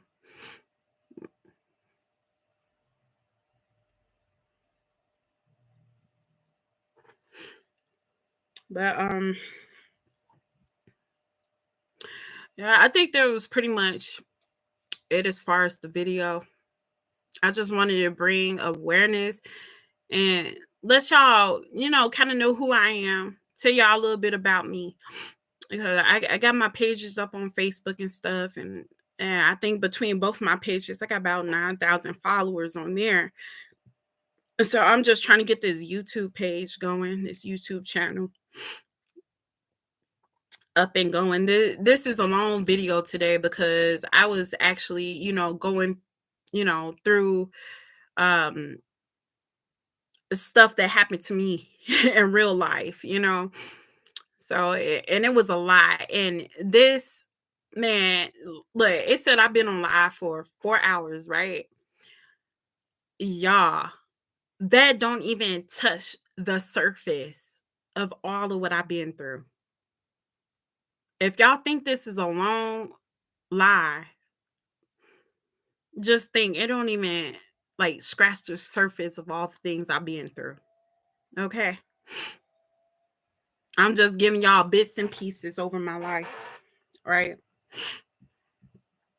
So on that, I will be doing another live. It is not going to be as long as this one. This is like my introduction live um for my channel, and just to share who I am, just to, you know, get it all out there, and you know, like and follow, this page, support, you know.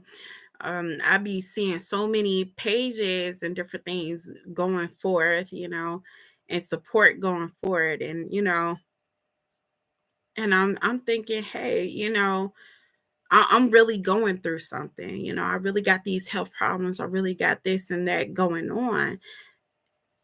Hey, so let me, come forward, on this channel and get it going. So, I'm asking for support. Maybe I could help somebody through, this conversation, through these conversations I will be having. Also on this live, I share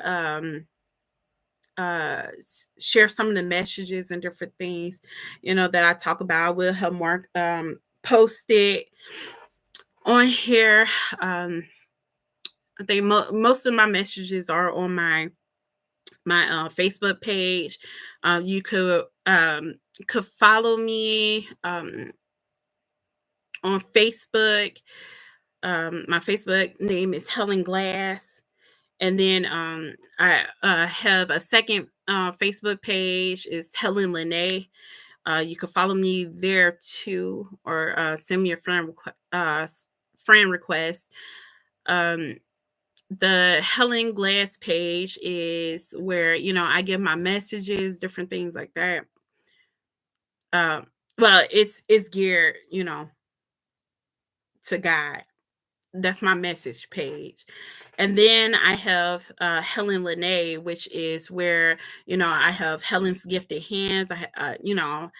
I share, I put up my products, cake, candles, um, and then also the little collection fashion line, that I do, that I call Helen Lene. And yeah, I'm doing it for Barbie dolls. Okay, so like I'm creating clothes for, Barbie dolls. I seen like the new Barbie dolls that they have out there, where they have like different textured hair. And I thought that was really cool because, growing up, um the dolls that I had, they only had straight hair, and hey, in my color. So, to see that, you know, that it's a change, that they're actually, making it more so realistic, to what people look like. It's amazing. I'm all for the change. They're changing Barbie image all over. So, they're creating what, like people with disabilities, like the Barbie dolls with disabilities. Barbie always had her different careers and things like that. But even though they have a lot of Barbies, like when it comes to Ken, I'm like, whoa, I was like, they real short on Ken. Like, do anybody care about Ken anymore? Like, what's going on with him? Okay, so uh man, because when I was thinking about it, I was like, oh, it's like they made Barbie and she got this curly hair and everything, or this afro. But then when you look at the Ken doll, um, that the black one, he has plastic hair. He been like that since I was young. Ain't one thing changed about him. Uh, so when I went in the store and I was like, okay, let me get this, you know, male male doll. And then when I looked, I was like, okay, like where are the clothing for him? Because when I got him, he only had like some shorts on. I was like, this is all they got, and he was on clearance for $4. The only black doll that was over there, male doll, and he was only $4, and all he had was some swimming shorts on. So yeah, I had ended up. I was like, you know what, I'm gonna buy him this suit. So I did. It was only one outfit for the meal, and it was just a suit. So I ended up getting that, and yeah. So I'm making a little fashion line for the dolls, but my my full intent, like my main goal, is to eventually make a fashion line for us. You know, like I want to see the designs I make, like, you know, runway on TV. I just want to see my work out there. So that's why I go, as hard as I can. You know, man, y'all may think it's a little effort, but shoot, it's big effort on my part, dealing with my health problems, dealing with the things I've been, that I went through over life in life. So um the things that I do, it's no little thing. It's no little thing. Um I'm just waiting for, you know, my dreams, my goals, to become a reality. To become a reality because I am a woman here, you know, wanting to have my own. And like that's the full extent of it. So yeah, I'm working hard, y'all. I'm working hard.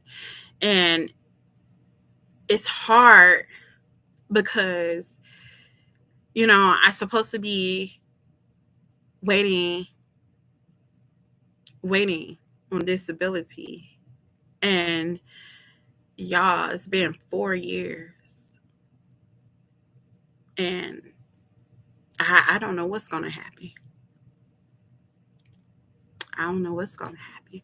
So all I could do is just, I don't know, put it in God's hands. Yeah.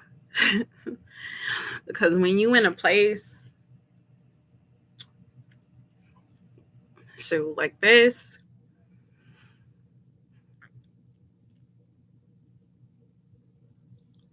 I don't know. It just look like sometimes, when you do stuff, I don't know, when I do stuff, like, are they seeing? Like, I don't know what's going on. What's going on? Like, I see a lot of people out there, boy, they doing stuff. And it don't have to be much. Like, they taking something so small and, you know, creating something so big out of it. And I'm just one of those people, like I'm sitting there and like, what is the steps? What are what is the thing to put your products or different things like that into motion? You know? So yeah, I've been doing what I've been doing for years, man. I think since, man, let me think. Since about '05, like really, I've been going for it, and trying to develop something for my, create a business or something, get my stuff out there. I've been doing it for that long, and people always say it takes commitment, um, to be persistent at what you do. Yeah, come on. I've been doing this since 2005. 2005. And I don't know. So I think that's why the whole thing of, hey y'all, maybe it's just me. Um Not everybody got that I don't know, it's like that thing on them that makes them like that instant success, or that, or that instant star, or somebody who, you know, maybe if I didn't have all these health issues that I have now, nah, I can't even say that, because even before the health problems, I've been, doing what I've been doing for some years, you know. Um, Over time, I've been finding ways to enhance, what I was doing. As I was always told in like business academy, so when you have a problem, find a way to make it better, within your business. So then, it'll make it'll be smoother for, your customers. So when you saw, the situations that you have towards your business, then, it'll increase your business. I remember when, like I said, I was selling my paintings out on my front line, y'all. And man, somebody came through one day and it was like, man, like I don't have cash on me though, but I want that painting right there. And at that moment, I was like, oh yeah. I was like, okay, okay, I got you. You know what I'm saying? So I went to the store, and that's around the time where they made those square readers, right, y'all? So I went into the store, I bought me one, and I was like, the next time I was out there, somebody said they didn't have their card on them. I mean their cash on them. Sure. I pulled out my reader, my phone. I was like, hey, I was like, you know what? Um, well, do you have, credit? You know? So and they was like, yeah, I do. I said, well, I said I could still, I could do a credit transaction for you. And from that moment, y'all, it was no excuse, no excuse. Because I was able to, still continue my business, whether people had cash on them or whether they had credit on them. So, and so I was finding me a way, making me a way. Yeah, but like I said, since I had my health problems, yeah,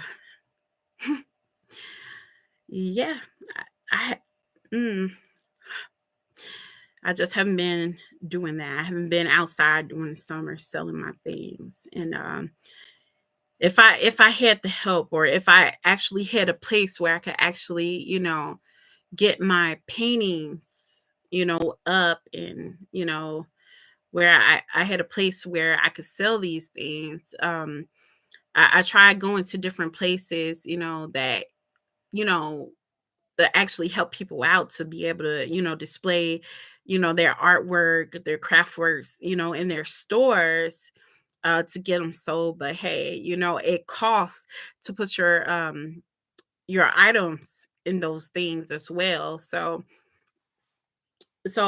like that's what I'm saying. Like I'm kind of like stuck in a place. I'm stuck with the situation, because the things I want to do, like I have like a block, a road block to those things, because when you are not working, and You got things you want to do. It takes money to have a business. That's just what it is. So because I'm not working, guess what?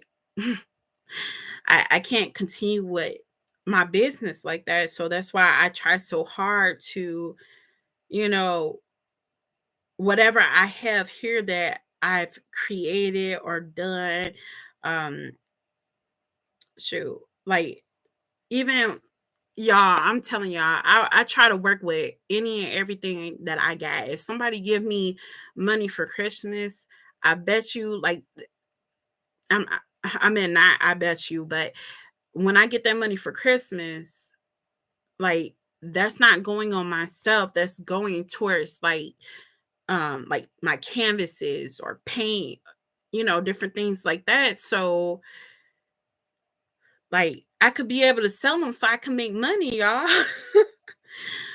But then it's like I said, like I don't have like the muscle, I don't have the strength to be taking my artwork from inside my house to outside my house, to sell them. I don't have the strength to be standing up there all day selling my artwork, right?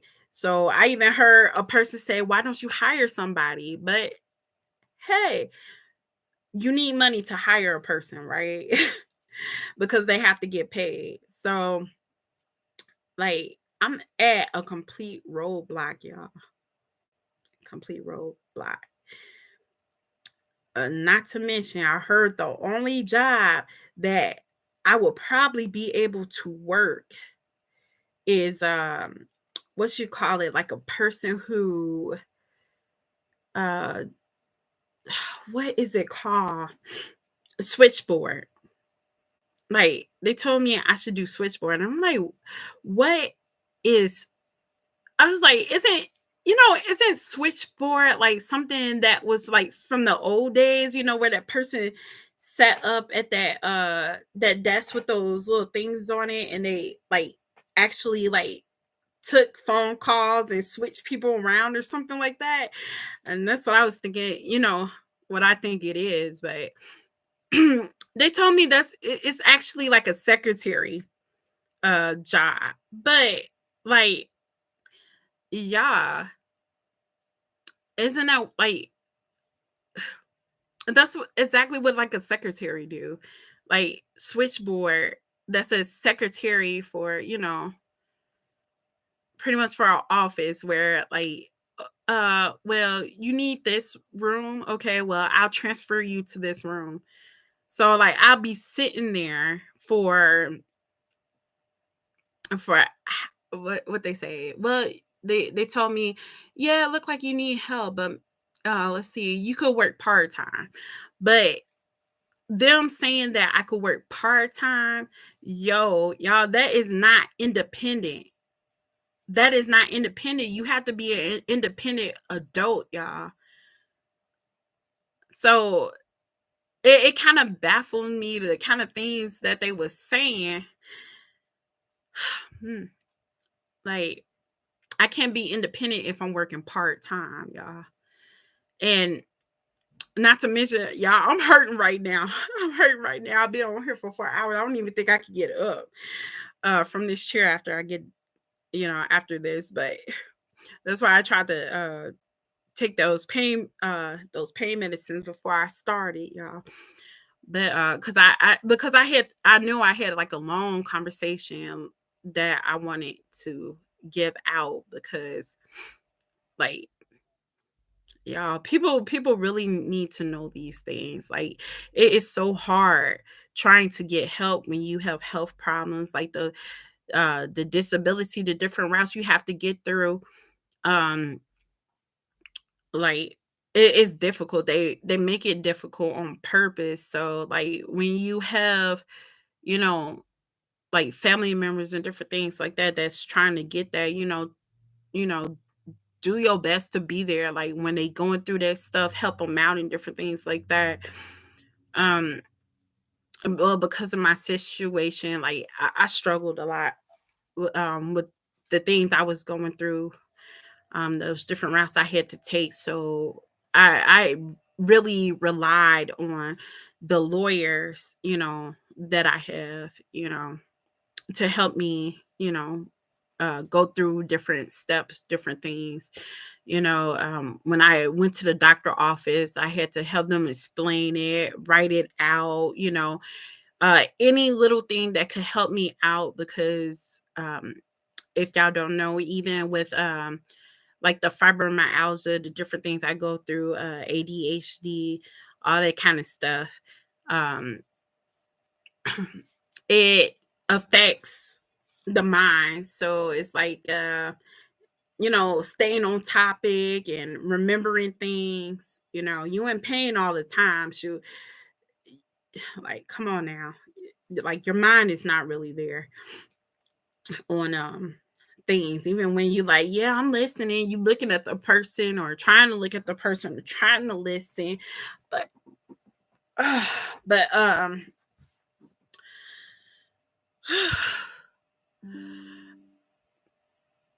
but as far as that, that's pretty much what I wanted to talk about, y'all. Thank you for listening. Please, please, please, follow this page.